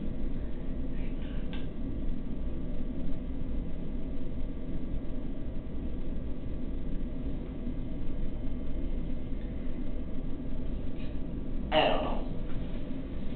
I really don't. I was Okay. messing with this before you walked in here. Okay. And that's the only way you can download apps, right? Was through this? Yeah. I mean, I'll have to figure I'm out. not an Android guy, so I don't know. I don't know. I haven't used the Android phone in like 2 years. Okay. I guess I'll have to figure this out. That sucks, but it's okay. I Well, mean, there's another thing that we can try. sorry for Nope. the inconvenience. Did you have a text message on? So when I looked up to I mean, Wi-Fi, I think you got a couple more extra. oh, I got these. Yeah, this came in on my other phone. This was like right when I transferred.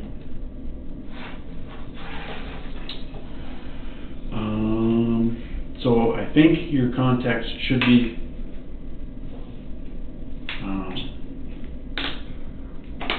connected to iCloud now, so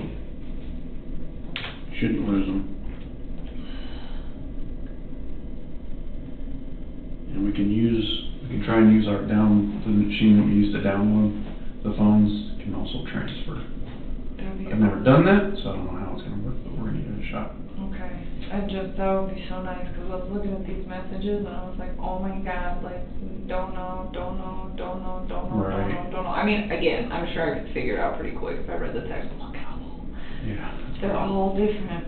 Okay. And so you would just save me a lot of time and stress. Okay, and then we're keeping this one, Yes. downloading it and giving it back. Yeah, and then this one, I think he only needs one number off of, and that one you guys are taking everything. Okay, but we're keeping this phone, right? Yeah. Okay. That's yours. Okay. Thanks. Alright, let me go see if I can transfer the contacts. Do you want the wall charger that goes up? I'll just put it here so I don't forget it, but I don't need it right now. I will be right back. Or in a little bit.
How are you doing? I'm alright. I like your little blouse. That's adorable. Thank you. Thank you. So, I don't have much time. I just want to say hello. Oh, how you doing? I'm alright. I don't believe you. I'm gonna step out. Okay. I have that now. I have the lease. I'll give it to Hazel. Okay. Did he get your phones taken care of?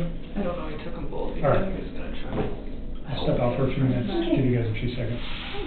All right. If you remember anything else, we'll talk before you leave. All right. Hazel said she knew that you had been fired, so maybe get some advice on that too, about potentially leaving here and starting anew somewhere else. I think probably is a good thing. All right.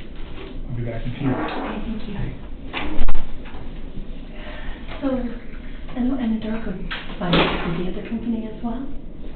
Yeah, well, Anadarko just terminated my contract. I mean, I don't blame them. That's just not a good place to be. Yeah. But they were concerned, and they offered to pay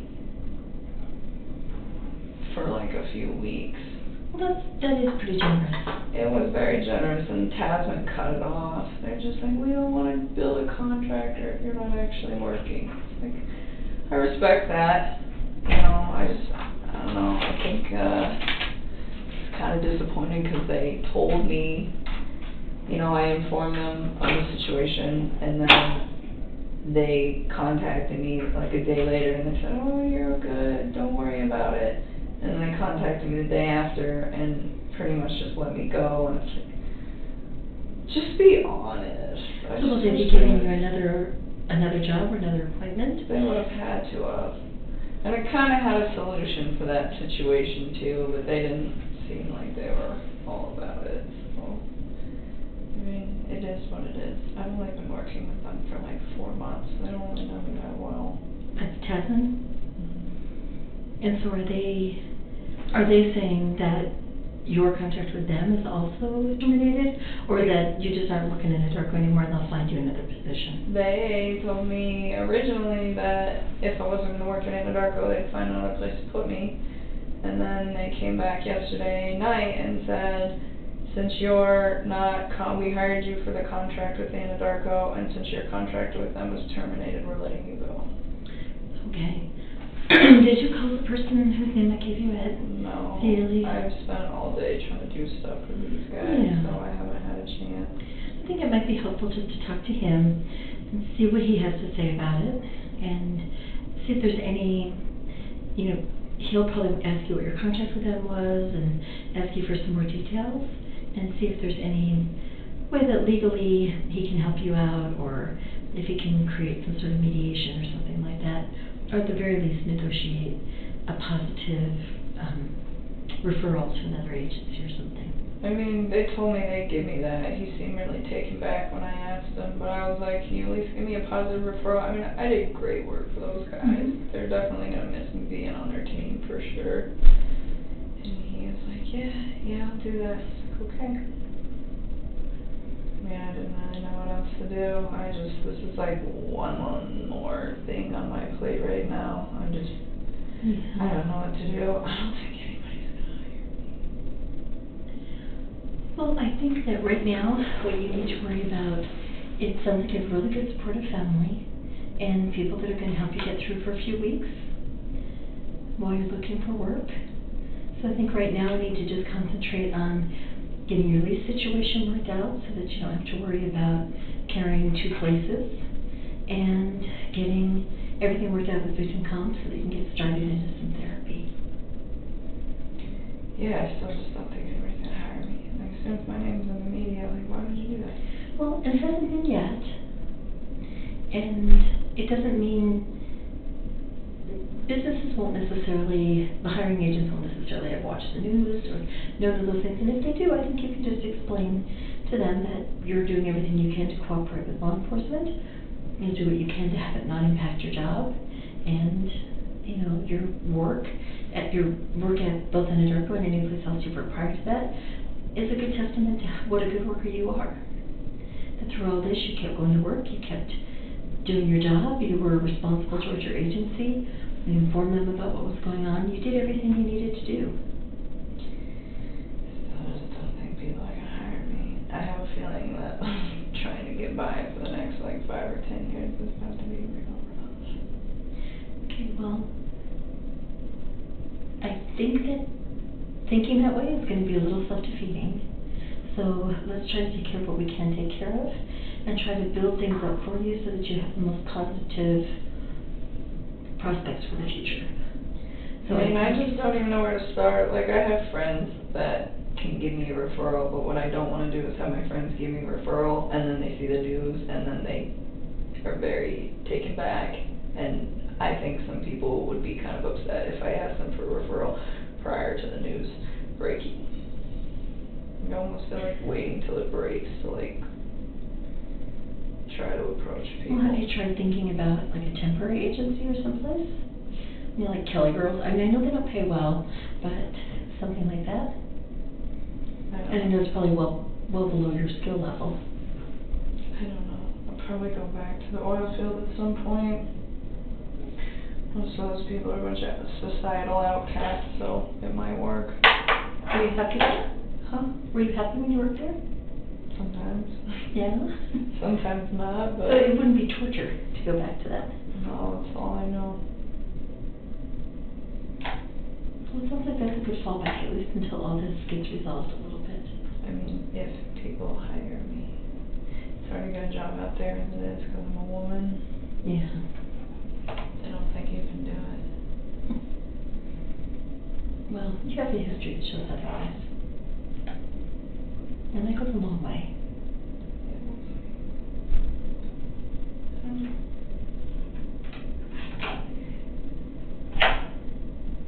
So I understand that Agent Quebec has a copy of your lease. So I'll talk with your landlord and see where we can get as far as getting you out of that. And then I have a list of referrals for you for therapists. Thank you. Did they approve it? They haven't yet, but they said they should by the end of the day or early tomorrow. They just have to go through a procedure. You know, it's the government. Everything has a procedure. So just going through the procedure.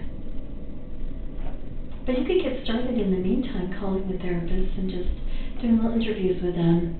You know, like we talked about, just making sure that it's somebody that you feel confident with and that you feel comfortable you can say anything to. Understood. And then I would also ask them, just because I know you have a hard time sleeping and I know that this bothers you all the time, that you could wake up in the middle of the night having some issues, you want to also talk to the therapist about what kind of after-hours support you could get. You know, do they have an emergency line or somebody that you can talk to if it is 4 o'clock in the morning and you haven't been able to sleep all night?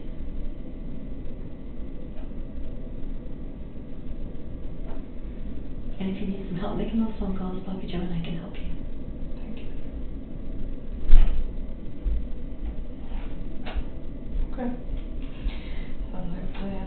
Just keep doing everything you need to do every day. There's nothing else to do. I know you're feeling pretty overwhelmed, and it just seems like it's Getting piling up. Piling up. Yeah. And you know that we are here for you. Okay. So you do have support. Yeah, the media came to my house, left a letter, like old crinkly envelope and a piece of journal paper that was all crumpled, handwritten in chicken scratch. Like, oh, I went to today's show, you should call me. It's like, why would I do that in the first place? But even then, like the lack of professionalism that my family is seeing from these news reporters is absolutely ridiculous. And you're just ignoring them. Yeah, I mean, they don't have my phone number yet. They still haven't found it. Well, that's good. And you're not at your home. No. And your dad's pretty good about saying no and walking away. So. Yeah, they're contacting everybody, but so many people reach out to me. The media called me today. And, you know, all they have to say is that they don't know anything about it and they don't have any comment. That's what I told them. Just I don't want to talk to you or yeah, whatever. No comment, or you don't know, and I was was like, you don't have to talk to them. It's like, you don't have to call them back. You don't owe them anything. Like, just send me love and support. I haven't said anything else. I don't really know what else to say. No, that's good. But I had to do it with a lot of people, and it wasn't something I wanted to do. I was trying to avoid that situation, but I've just been like inundated with phone calls and texts about it. So I was like, all right. Talked to my dad, and I was like, do we do damage control on the rest of these people so that they're prepared or not? And he was just like, yeah, we'll do it. So I just called like my closest friends, and I didn't say anything about the case or that I was a witness. I just told them, it's like, hey man, I need you to do this for me. Like, me comes to your door asking you questions, just tell no comment. Please take all the pictures that you have of us off of social media, and I love you, and I'm safe. And I didn't break any laws. Oh, that's good. Well, because they start freaking out, like, what did you do? And I'm like, no, it's okay. You just help me, please. So, Yeah. I mean, so far. Well, when we talked about that, how you believed that your friends and your family would, at least for a while, be supportive, not knowing anything, just knowing that you needed their love and support. I mean, it's been 4 days that they've been searching for me, and they haven't found me yet. I'm sure they will eventually, but I think 4 days it's not a bad start. I think you're right, and they still haven't found my phone number. And you do have a plan. Do you know you have the plan to just say no, to hang up, don't answer the door, don't answer the phone. You'll have caller ID, so you know if it's your family or your friends, and you have a voicemail that they can leave a message and just say what they want. If it's family, everybody else you can just ignore. You don't have any obligation to talk to any of them. Right. That's pretty much where it's at. It's just like one task at a time. Every day do something else. But I'm here, and they got my phone, so hopefully they can get what they need. And good. Hopefully it will help. I'm just trying to do everything I can, but at this point, it's like I don't even know what to do anymore. I just like really want to just start taking care of myself and not everybody else, and I feel like it's just not happening. Well, I think that's all you do have to do right now is take care of yourself. There's really no one else that you have to take care of right now. You know, let your friends, let your family take care of you. Let them offer you support. You're doing everything that we've asked of you, and you just need to now take care of yourself and get yourself through this. And let your family support you, and let your friends support you. You don't have to take care of them. You've done what you need to do for them. You've told them, I'm in a situation in which I just need you to support me, unconditionally support me. And that's all the taking care of them that you need to do right now. There'll be plenty of time for the rest of your life to take care of people. Right now, you just need people to take care of you.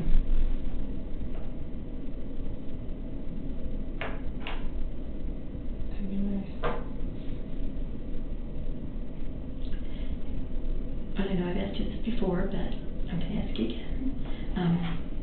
Are you still feeling like you're not thinking at all about suicide or hurting yourself? No, I'm not thinking about any of that. Okay, good. And you promise me you'll let us know if you start thinking that way? I text you guys in the middle of the night every time I'm stressing out. Okay, so you will. Okay. Okay, because we want to be here to help you. We don't want this to turn into another tragedy for you. Understood.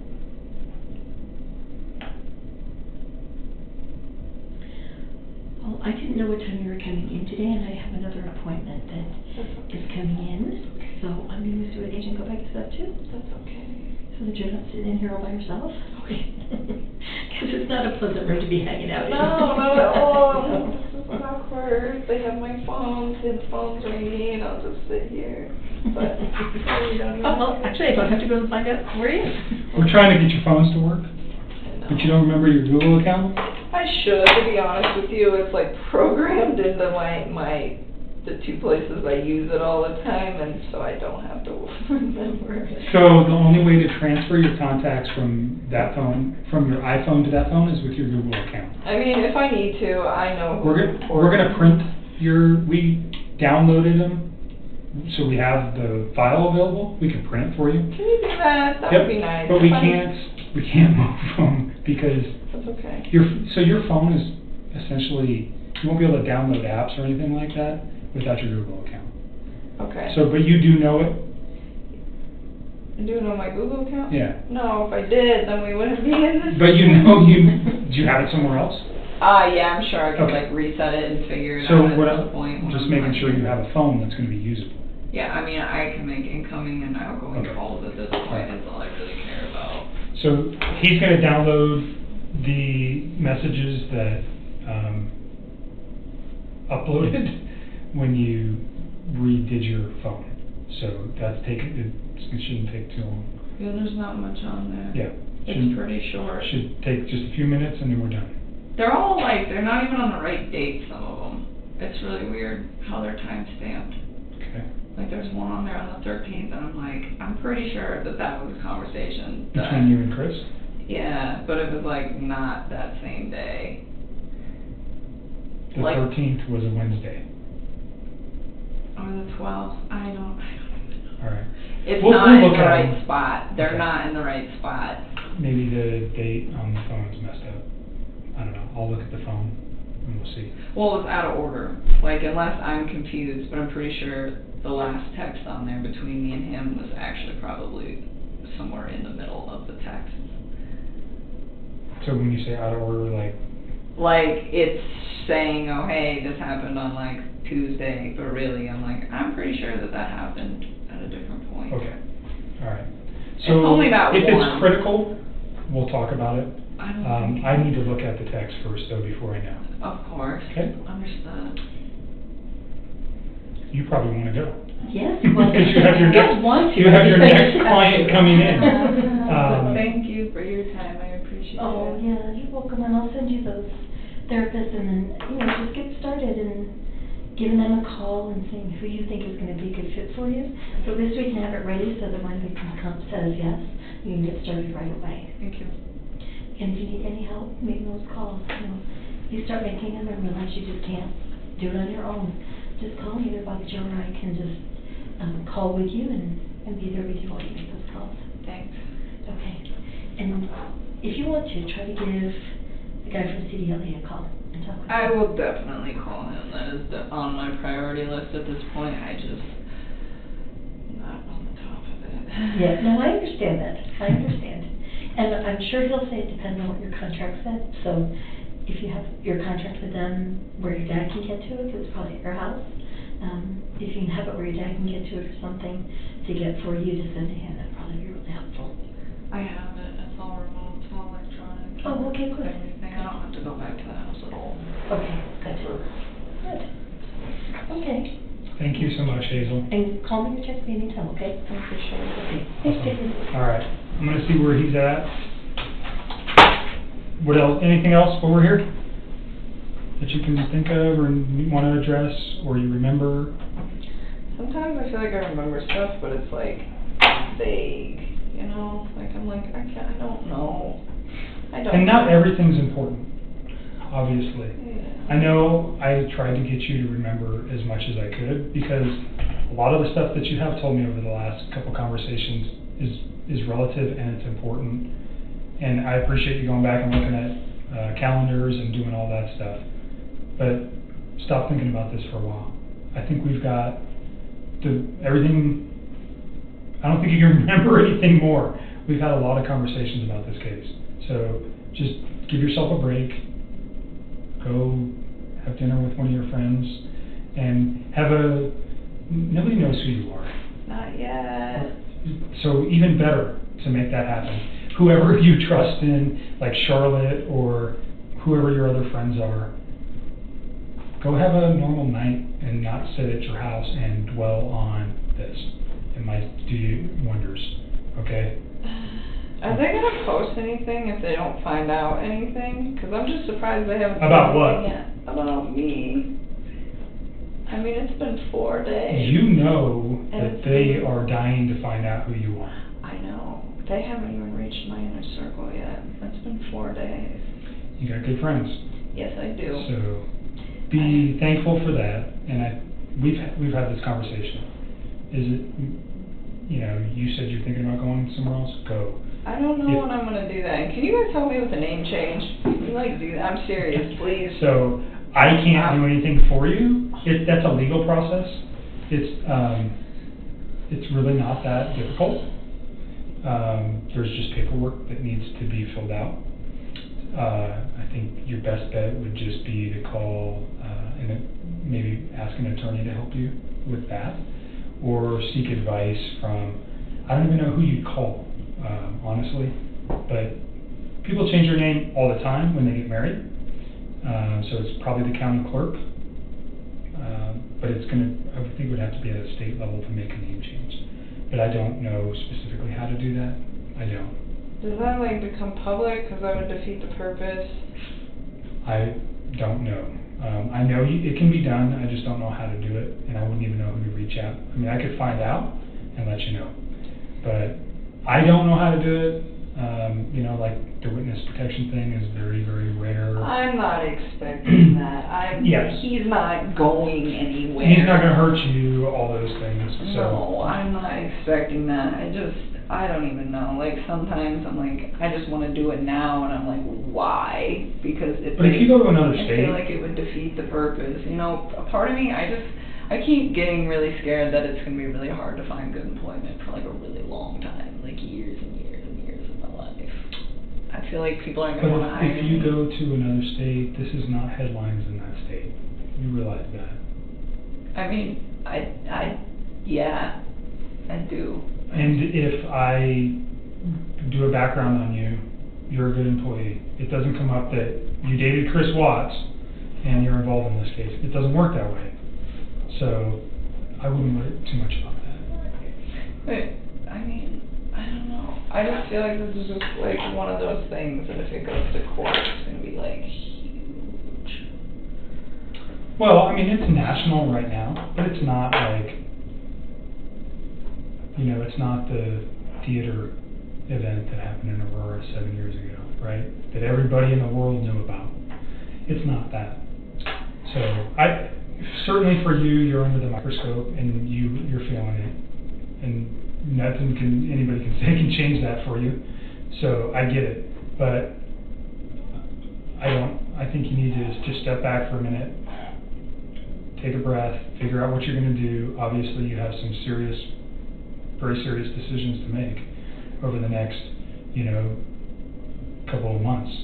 I know. I'm trying to find out how to do all this without spending all my savings. Just saving up for a house, and I'm just like, damn it. Well, at least you have savings to fall back on, too. A lot of people can't say that. Yeah, that is true.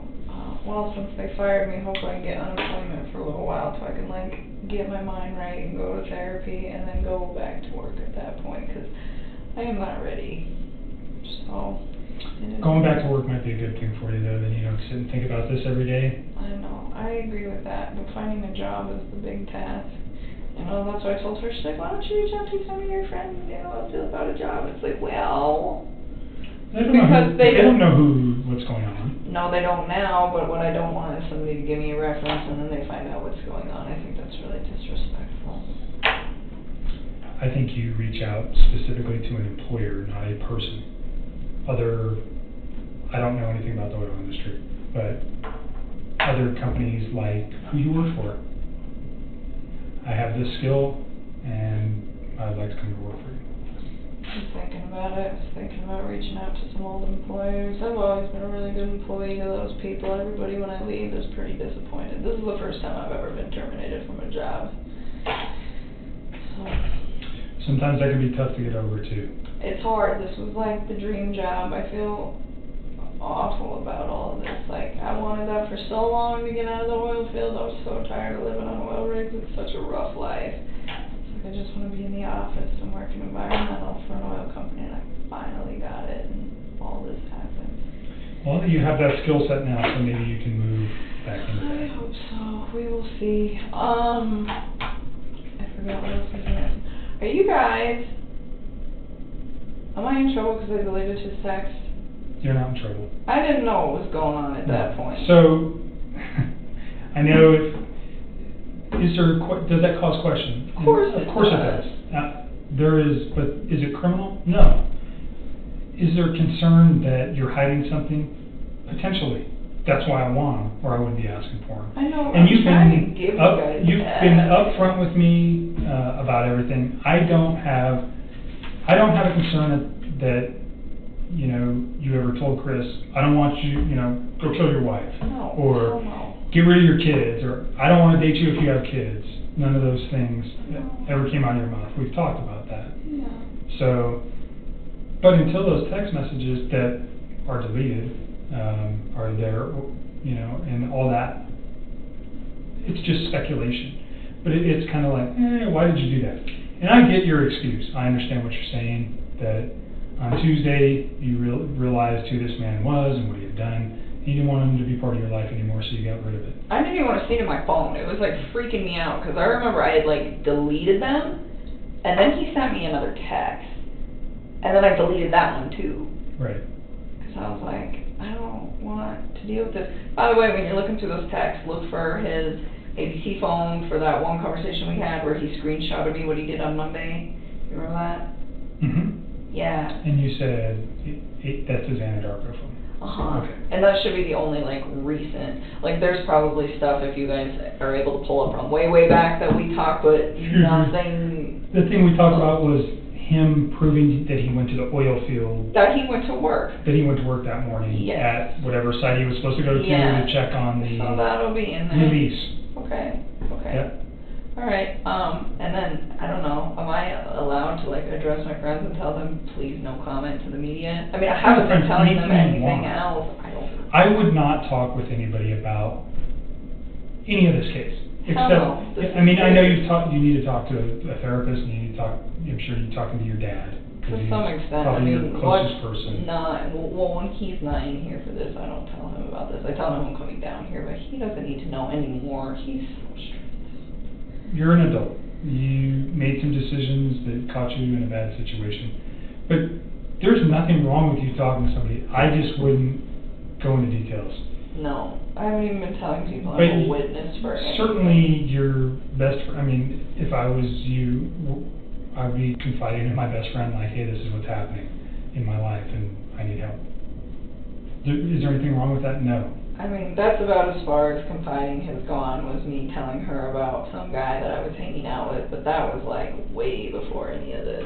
Yeah, and you need support right now too, so you're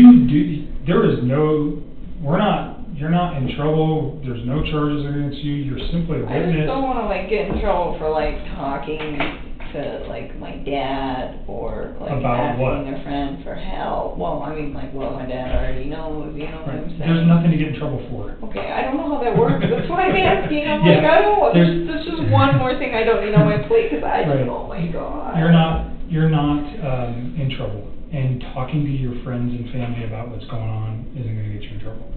Okay? I don't even want to talk to my friends about it. I don't even want anybody to know. I mean, they're going to find out, but I figure the reason that I think I'm staking out from the media as long as I have been is because nobody knows anything. And because my inner circle's really awesome.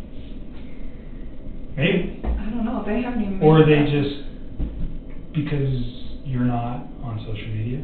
At all. But I mean, I eliminated all of that. Right. I've like even had the ability to like go through. I went and found everybody I knew that had any public posts, and it was just like, this needs to be cleared. It's all gone. Right. So you've made it very difficult for them to find you. Do I think eventually that at some point they are going to find you? Sure, of course. I think they're going to find out where I'm staying at. I think that would be really tricky. I don't know. You haven't even told me where you're staying, so and I don't know how it's connected to you or your family. So, I mean, if it's in your family's name, certainly it wouldn't be that hard to figure it out. So, if that, you know, there's ways to find out where people are staying, but they're limited. I mean, unless somebody knows about this place that talks to them. Nobody. So, Nobody. Alright. My All right. dad doesn't even know where I'm at. Let me check on this. Yeah, let me check on this phone. Oh yeah, that's right. I was like, I'm not ready to go. I know you're ready to go. go. So he's printing your contacts. I'll be back in a minute.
Okay. There's those. And he's still messing with your phone. Give me a few minutes, okay? Yes. Back in a minute. Did you sign this? Yes, this should be good. There it is, cool. Alright. Do you want a copy of that? Sure, that would be fantastic. Back in a minute. Wow, you guys got this all printed up.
I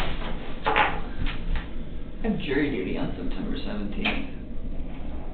Is that something that I can do, given the fact that I'm like mid in this mess? Yep. Okay. So just answer their question. They're going to ask you a bunch of questions. Answer them truthfully. Yeah, I wouldn't avoid it. But I just didn't know. Have you ever gone to jury duty? I was supposed to go once and they didn't need me, but I just wanted to like double check. I didn't know. No, it has no bearing on what's going on in this. So you're all right. I think he's still trying to get your phone to download. Give me a minute. The restroom. Yeah, just you like need to. leave my stuff in here Yep. and come back in here. Left again.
Be right back.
having a bad day.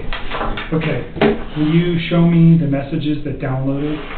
I'm going to take photographs of them because the device that we were using doesn't want to work. I don't know. Oh, for those? The messages that came from Chris that you said showed up on the phone? Yeah, please. I don't think any of the ones from his Anadarko phone came in, but I don't know the number. Okay. I didn't see it. Maybe you can give me that number, we can check that one too. I can probably get it real quick.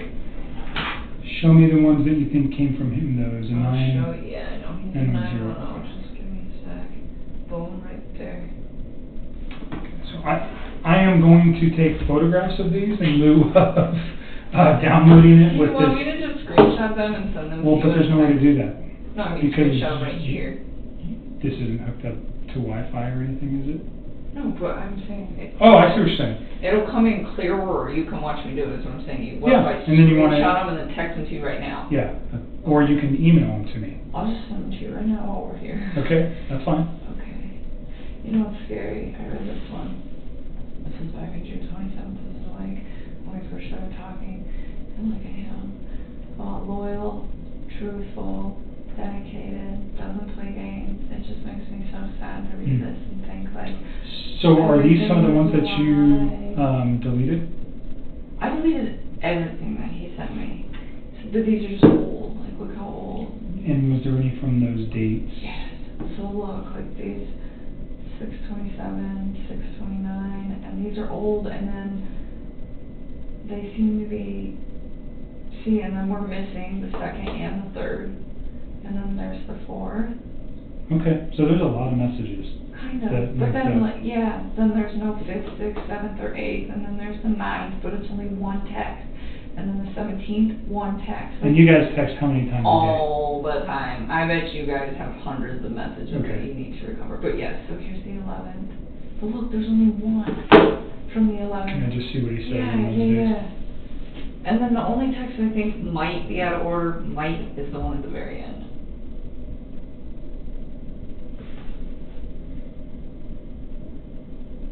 I just wish they were more complete, and I don't understand why they're coming in bits and pieces. Like, what's causing that? So the 10th, oh, you went to the Rockies game. Yeah. Okay. I didn't see him that day. I was with my friends, and I stayed with me that night.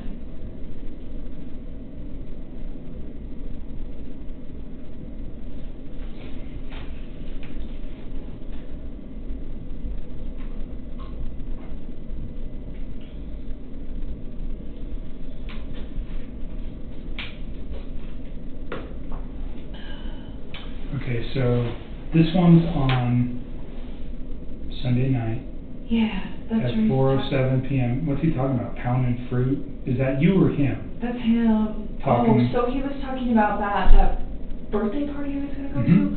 Whoever was hosting it, I don't remember. Like, he told me the name once, but Jeremy? I forgot. I don't even remember, to be honest with you. Like, the only names that I remember very well is Nick and Mark. Those are the only two that I could be like, oh yeah, like I could tell you, like, maybe a little Those bit are his about friends? those people. Yeah. Okay. But he went to the birthday party, and he said, oh, this guy always barbecues. And then he was saying, oh, he didn't barbecue, so he was saying he had fruit and asparagus.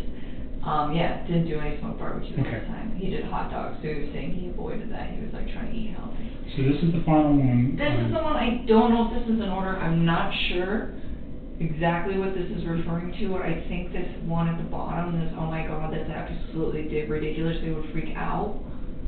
That, do you remember when I told you, like, I was always trying to, like, incorporate his kids and stuff? I mean, even if it wasn't, like, directly, like, me and him, but just, like, I was always thinking of cute stuff when I'd see stuff, and I was like, oh my god, little girls would like that. I would show him, and I found this box of Lucky Charms that was unicorn Lucky Charms. Okay. And I thought they were really cute, and I texted it to him, and I was like, do your little girls know about these? Because they're awesome. And I was like, little stuff like that. So and that's...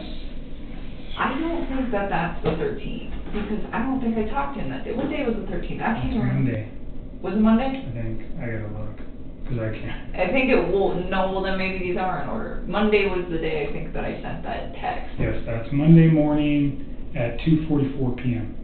So that's in the afternoon, Monday. Does that sound right? I was at work when I texted it to Okay. him. So that fits. Okay, so then it is in order. So it is in order. So And this is makes the sense. 12th. Because that's Sunday, right? That's Sunday. Okay, so they're in order. They're just missing a whole So bunch. he's basically saying he's still at that Barbecue, and that fits. Okay, perfect. Okay. So then this one is in the right place. Yep. I was thinking 8:13 was Tuesday, and I'm like, I don't think him and I had very pleasant conversation on Tuesday. You want to screenshot all those to me? Yeah. So let's start with And then how do you screen I turned this off, but Oh, this phone's so weird. You like ninja chop it. Oh, I think that worked. Okay, so that takes us down to 6:29. So then I'm gonna scroll up to 6:30. ninja chop. Interesting. That's what it is. It's old school. I had to do a stop reconnaissance mission in my house last night. I was on one star. I did not like it. I was like, this is scary. But it's cool. I got to used to it, so hopefully I don't have to go back.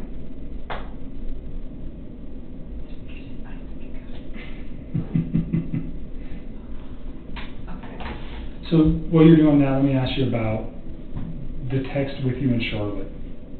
Yes. You talk about children, and he's got his own kids, and that makes you kind of uncomfortable because you'd like to have your own family. Put that in context for me. Is that a fair statement the way I'm saying it? I mean, I guess. There was never anything I said to him though. Okay, that's what I want to know. Did you ever say anything to him about Never. anything about his kids being a problem? Anything about his wife being a problem? Never. I always try to be so inclusive with them. And even with her, when I was talking to her, it wasn't that his kids were an issue. It was just, this man already has a life. Should I go build my own, with somebody who hasn't done that yet? And then she was the one that was saying, I was engaged once and it didn't work, and now I'm engaged again, and she's trying to tell me, it doesn't matter, I'm on my second time of going through this, and she's like, I love this man very, very much, and she was saying, he's not gonna love you less because he's already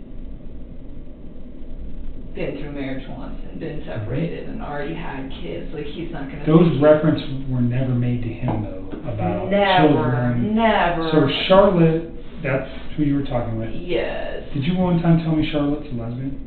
No, she's engaged. Okay. Were you talking about one of your friends that might have been a lesbian at some point? That's not the case. I don't think so. I don't. You never said that about any of your friends that I inquired about? I don't think okay. so. I don't think that I think on the first day we talked with your dad there, I inquired about Charlotte. Yeah, you asked me about Charlotte and eHarmony, and I went through my text and I was like, what is he talking about? And I couldn't find it. So I was wondering if maybe somebody referenced both of those two, but not in together. Okay. I'm wondering if that's where that came from.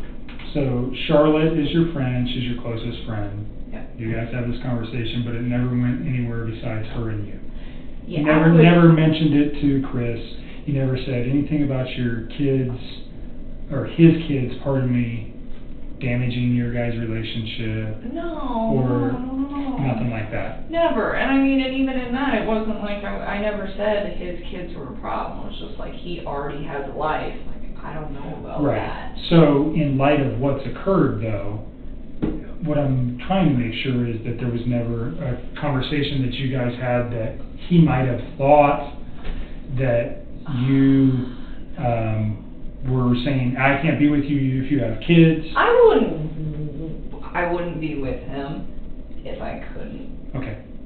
So I'm just making 100% sure that those... I promise you. Okay. I really want you to get both these texts because all the stuff I've been telling you will okay. sync up. And I hope we can... I haven't been very lucky with your phones yet. There's been nothing but a pain. So this one's coming with me. Okay, I think Jeez. I know, this is a task. Some of these might be duplicates, but whatever. I'm gonna send these to you. No, know, that was kind of something between me and her. And it wasn't even really the kids, it was that, like, he'd already been married before, and I was just like, I don't know if I, like, am in a long-term relationship with this guy. Is that something he would eventually want? Because that's something, like, I would eventually want. You know, I just... So your concern was more about his prior marriage than his children? I guess. I wasn't really that worried about him at that time. Like, if you read the majority of those texts, like, it's very, very flattering to him and all the nice things that I have to say about him. It was just that I wasn't, like, 100% committed to him yet. I mean, I was monogamous with him. I wasn't seeing any other men. But I wasn't, like, hey, this is the guy I want to spend the rest of my life with. And part of the reason that I was uncertain, I mean, yeah, he'd already built a life, but honestly, like, he wasn't out of the marriage that he was already in. Right. So, I mean, I'm not going to go tell the whole world, like, hey, I've got this guy, and, you know, I'm going to take in his kids, and we're going to do this, and we're going to do that, and it wasn't because I had any problems with them. It's just, he was married. Okay. I know the context of that text now, like, looking at it looks so bad. You have to look at it from the perspective that I'm looking at it. Yeah. And how it could be misconstrued or made out to sound something another way. That's why I wanted to give you the opportunity to say what it really means. Okay? No, I don't mean any harm towards those kids. I always thought they were so cute when he showed me those pictures. He was all about them, you know, and not only that, but it's like, once you guys get those texts, you will see, like, there's not very much mention of his children. And if there is mention of his children, it's always, like, cute stuff where it's like, hey, you should show them this, or hey, this apartment's great for them, or, you know, what do you think of bunk beds? And, you know, like, those little girls, like, remind me of my little sister. They're, like, the same age. Right. Yeah, I mean, like, it was so cute. Like, he would call his little daughter, the younger one, Cece, he'd call her Rampage. He's like, she's wild. And it used to just make me smile because my little sister was totally Rampage. And it just was kind of, like, spot on, you know? And so, like, it just kind of made me think, like, okay, these guys are going through a divorce at the same age that I was at when my parents went through a divorce. And it's like, how did I handle that? You know, and I tell them, like, you know, this is what happened when my parents separated and we were this old. And just try to, like, give him a reference because I gave it to him. Right. Okay. I mean, but just because I care about him and I care about his kids and all of that doesn't mean that I'm ready to turn around and, like, commit everything. Did he ever say anything like that? Like, do I have to get rid of my kids? Or no. Do I, you know? This shocked me just as much as I think it shocked the rest of the world. All of it. Like, he lied so much. Now I go back and think of all this shit, and I'm like, it's lies. Everything that they knew about him was like lies. I mean, his friends let him stay the night at their house. He even fooled them. It's not just me. He lied to everybody. He had all of you fooled. And everybody stood up for him. His friends stood up for him. I really thought she left. I was like, let her fucking go. You know, she'll come back in a day. She'll be alright. Let her cool down. She'll be here. It'll be okay. You know, like, had me convinced. Like, I think she's just upset. And then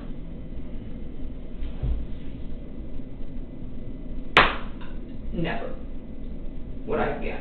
I mean, even now, when I go back through this stuff, that I'm like, it doesn't make sense, you know, or it, like, seems a little off. That stuff still doesn't send a red flag to me, like, hey, this guy's gonna murder his family. Sure. You I don't think there was any, you didn't have any indication, and by all accounts, it doesn't seem like anybody did. No, I just, like, you know, sometimes I, like, try not to think what that man is thinking, because, like, you don't know, you know, but it's like, how long has his brain been, like, shifting to this paradigm shift where he feels the need to do this? It's like, I just don't believe that it's something that just happens in a day or 2 days. I don't think it happens in 2 months. I think that this is something that takes a very, very long time to develop, and I don't... Right. So that scares you when you look back at it? Yeah, because I think about it and I'm like, he could have had that capacity to do that whether I was in his life or not. He could have had the capacity to do that, maybe not even just to them. It could have been me. It could have been our coworkers. I mean, the more I think about it, I think a lot of people are going to probably assume that I was the catalyst for his movement, but I don't think, you know, not me like instructing him, but him deciding to do that because he had me in his life and because he was so like infatuated with what we had going on. But you know, like I try to put the reason to it at the end, like why would you wipe out your family to be with me? Like it doesn't like compute. It's like, how would that go? Like, hey, my family just disappeared and you think that I'm gonna just not be concerned about that? And not only that, like he was so about those little girls, and I always try to like push him to do that. Like I told you, like there'd be days where like he would want to come over to my house after work. And I'd be like, no, go hang out with your kids. Your kids are home. Like that was me. It wasn't even him. That was me pushing that. And he would go do it, you know. And he spent time with them, but he was never like, oh, I don't want to hang out with them. He'd just be like, can I see you for a few hours? And I'm like, if your kids are awake, go hang out with your kids. You know, if they're sleeping and you want to talk, you call me, but don't do that while they're up. Like spend time with them. And I just, oh my God. And that is the part that I have like the hardest part swallowing, where it's like, why would you take them out to spend time with me? Like, it doesn't fit. It doesn't fit at all. Mm-hmm. You know, But you said he was infatuated with you. But even then, if he's so all about me, and I support him being with his kids, you would think that he would want to do what would make me happy. It's a good point. And so maybe what that's why would make me happy was him hanging out with his kids. And it's in texts, it's in phone conversations. I mean, so that's what I'm saying, that doesn't... We'll look at it. It doesn't... That one particular context in that, just, it's so open, kind of the interpretation and whether or not you said it. That's why I wanted to address it in particular. Okay? Yeah, there's nothing like that in our text, I can tell you that right now. Never. Did you send those? Yes, I'm working on it. I'm sorry. How'd you ever get any work done? You get sidetracked. I actually got a lot of work done. I'm just teasing you. It was a lot easier in the oil field than it was in the office, so. 871-956-9098. I am. Okay, I just want to make sure.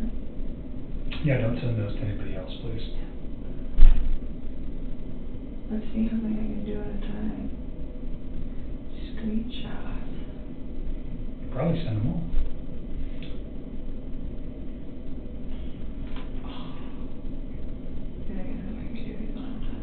How about email? If you emailed it, could you select each one and attach it to the email? I mean, I just want to do it here so you know that I like did it in its entirety. Okay. That's right, you don't have Wi-Fi on that phone, right? No, I don't have anything on here. Okay. I think this is all. This is just going to be a slow process here, but bear with me. Yeah, I don't know. Sometimes I just feel like, sometimes I legitimately think that man's cheese was sliding off of his cracker long before I came into his life. Have you stayed away from the media the last couple of days? Yeah, I guess they know where I live. I mean, no, what they're reporting about him or the case. No. So you've been watching that? Kind of. I have thought. So you saw the video of him like talking about relationships? Oh, I can't even like bring myself to like watch most of that stuff. I will like scroll through the headlines if they look different than what I previously like knew about the investigation. Kind of looking for my name so that I know when it happens, so that I can deal with that. But other than that, no, I don't. I never actually watched that video. Okay. I don't really like. I have a hard time like looking at him now. It's kind of the same thing. Like when I deleted the text, like I saw his mugshot and I like looked at it the first time I saw it and it scared me. And now when I see it, I just like move past it because I find it to be. I don't get it. Did I just send it? I don't know how to work this new phone now. Attached. I think some of these are repeats, and I'm sorry. It's okay. Okay. As long as I have them all, that'd be great. I think you do.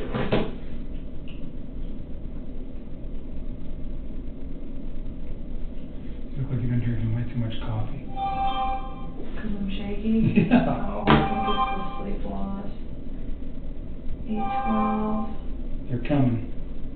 You don't have the one at the very bottom, and I'll take a look and see if I click. Oh, you do. No, you don't. No, you don't. You're missing the last one. Send me the last one and then we'll send you out of here. And then don't think about this stuff for a while. I'm trying. All right? It's hard. It's And so then much easier. when I'm done with your phone, I'll get this back to you. I mean, if you guys need to keep it, just No, we won't need to keep it because what it's going to do, if I take everything, then it's just easy. I get it back to you. Okay? So the examiner that's going to look at it, she comes back in early next week, and I'll try to corral her to do that as early as possible, so we can download your phone and then get it returned to you.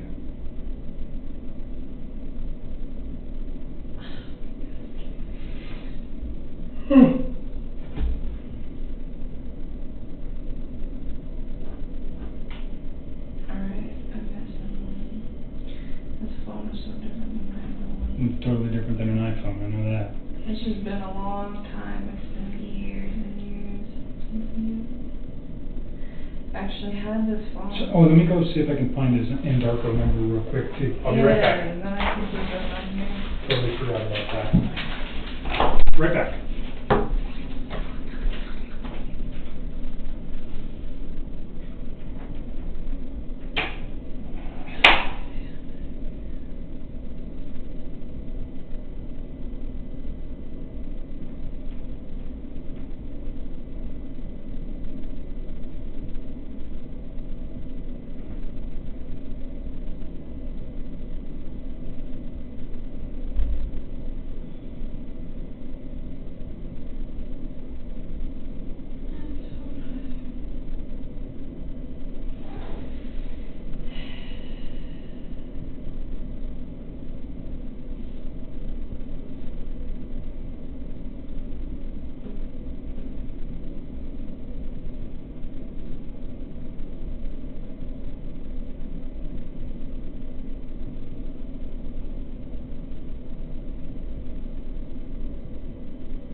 Okay. 720. You just reading those? I haven't seen these in so long. Look for his Undarko stuff so then you can get out of here.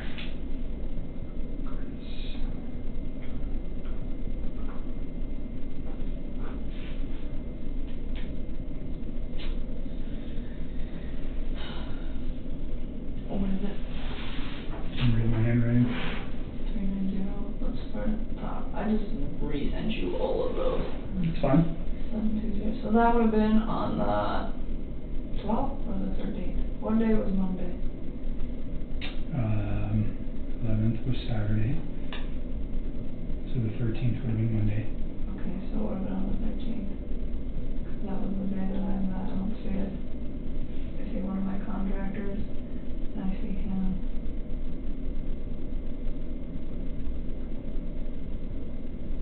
I don't see it in here. I won't erase none of this stuff though. It's okay. So you guys need to take it this time. I'm so sorry. I really, like, I didn't know. It's fine.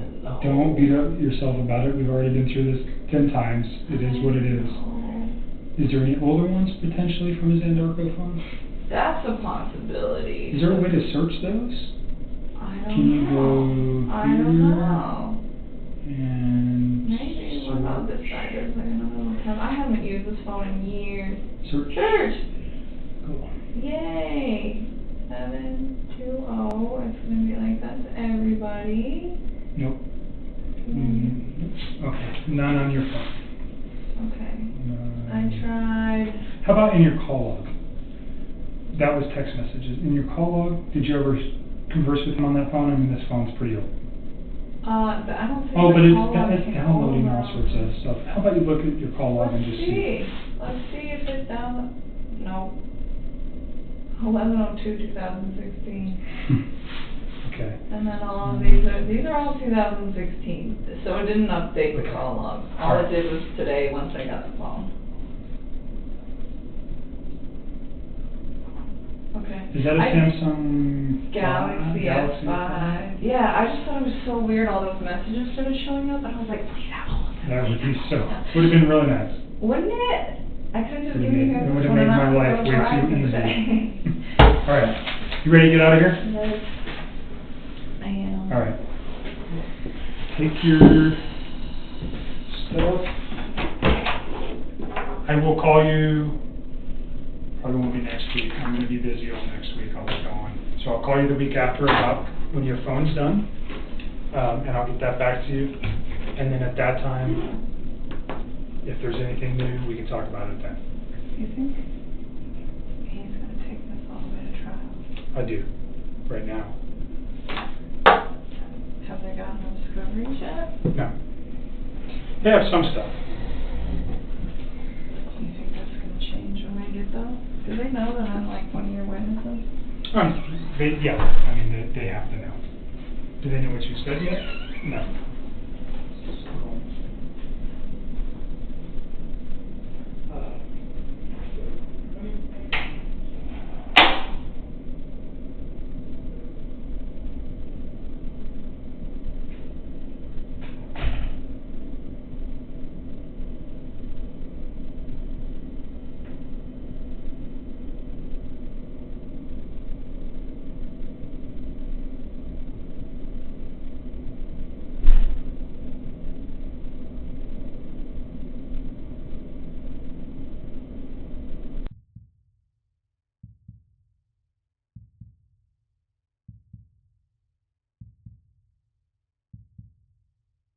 Past 3 months I barely slept because I've been going through a lot of different emotions because I did not see this coming. You went from being my brother, my sister's protector, one of the most loved people in my family, to someone I will spend the rest of my life trying to understand. What gave you the right to put your hands on a woman, let alone my best friend, my beloved sister, your daughters, and your son? Why weren't they enough for you? In the blink of an eye, you took away my whole world, the people that mattered to me the most. Everything in my life I loved, your children. They trusted you. They loved you. They looked up to you because you promised to keep them safe Instead, you turned on your family. My blood is boiling as I write these last words because they are the last you will ever hear from me. I can't even think of the right words to describe the betrayal and the hate I feel. And to be honest, you aren't even worth the time and effort it takes to put my pen to this paper. There isn't a day that goes by that I don't cry for my family. They were my whole world. All I do is ask myself why. Why would you do this? You don't deserve to be called a man. What kind of person slaughters the people that love them the most? Did you really think you would get away with this? Did you really think that this was your best option, to throw away your family like they were garbage? They deserve better, and you know it. I hope you spend the rest of your life staring at the ceiling every night, being haunted by what you've done. None of us deserved this. Hearing my mother and father cry themselves to sleep in this hotel room causes me anguish that is beyond words. I can't describe how this feels, how badly my heart is breaking for my poor parents. We trusted you. You have taken away my family from this earth, but you can never take them from my heart. You took away my privilege of being an uncle to the most precious little girls I've ever known. I will never hear the words Uncle Frankie again, but you will never be called Dad again either. You'll never be able to put your hands on another woman, let alone my best friend, my beloved sister, and your son. I just can't comprehend how they weren't enough for you. Shanann, Bella, and Cece loved you more than anyone. You were their hero. How could you destroy the people who loved them the most? I pray that you never have a moment's peace or a good night's rest in the cage you'll spend every day of your life in. A cage you are privileged to live in because my family isn't evil like you. We begged the district attorney to spare your life because despite everything, we believe that no one has the right to take the life of another, even someone like you. I feel sorry for your family. I know the pain that they must feel knowing that they can't hug you, because that's how my mother, father, and I feel every time we cry for our family. Nothing hurts more than watching or hearing my family weep for their loved ones. I just wish that I could tell that you would tell the truth, but I know that that is asking for more than you are capable of. I stayed up all night writing this statement. I don't sleep because of you. My life will never be the same because of you, but at least my conscience is clear. I get to live free, but I can't say the same for you. I haven't slept in 2 days because I've been anxiously waiting for this moment, the moment I get to tell you how I feel, how this has affected my family and I. My family and I can finally grieve after today. If anything, we will come out of this stronger today than we were before, and we will continue to pray for your family. Sincerely, Frankie Rzucek. Thank you, Mr. Rzucek.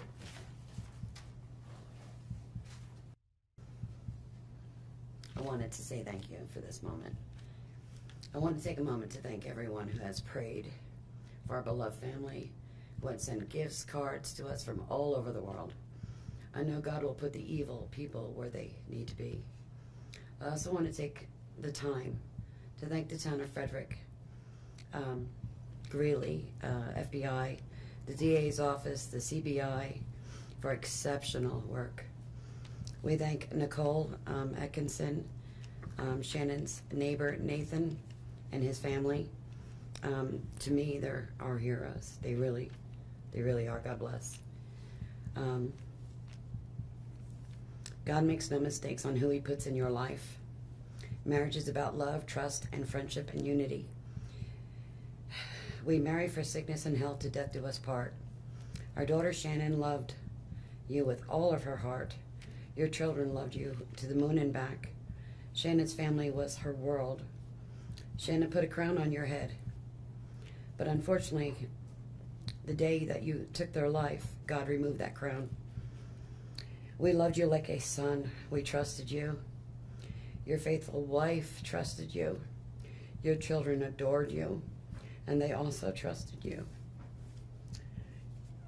Your daughter Bella Marie sang a song proudly. And I don't know if you got to see it, but it was, Daddy, you're my hero. I have no idea who gave you the right to take their lives.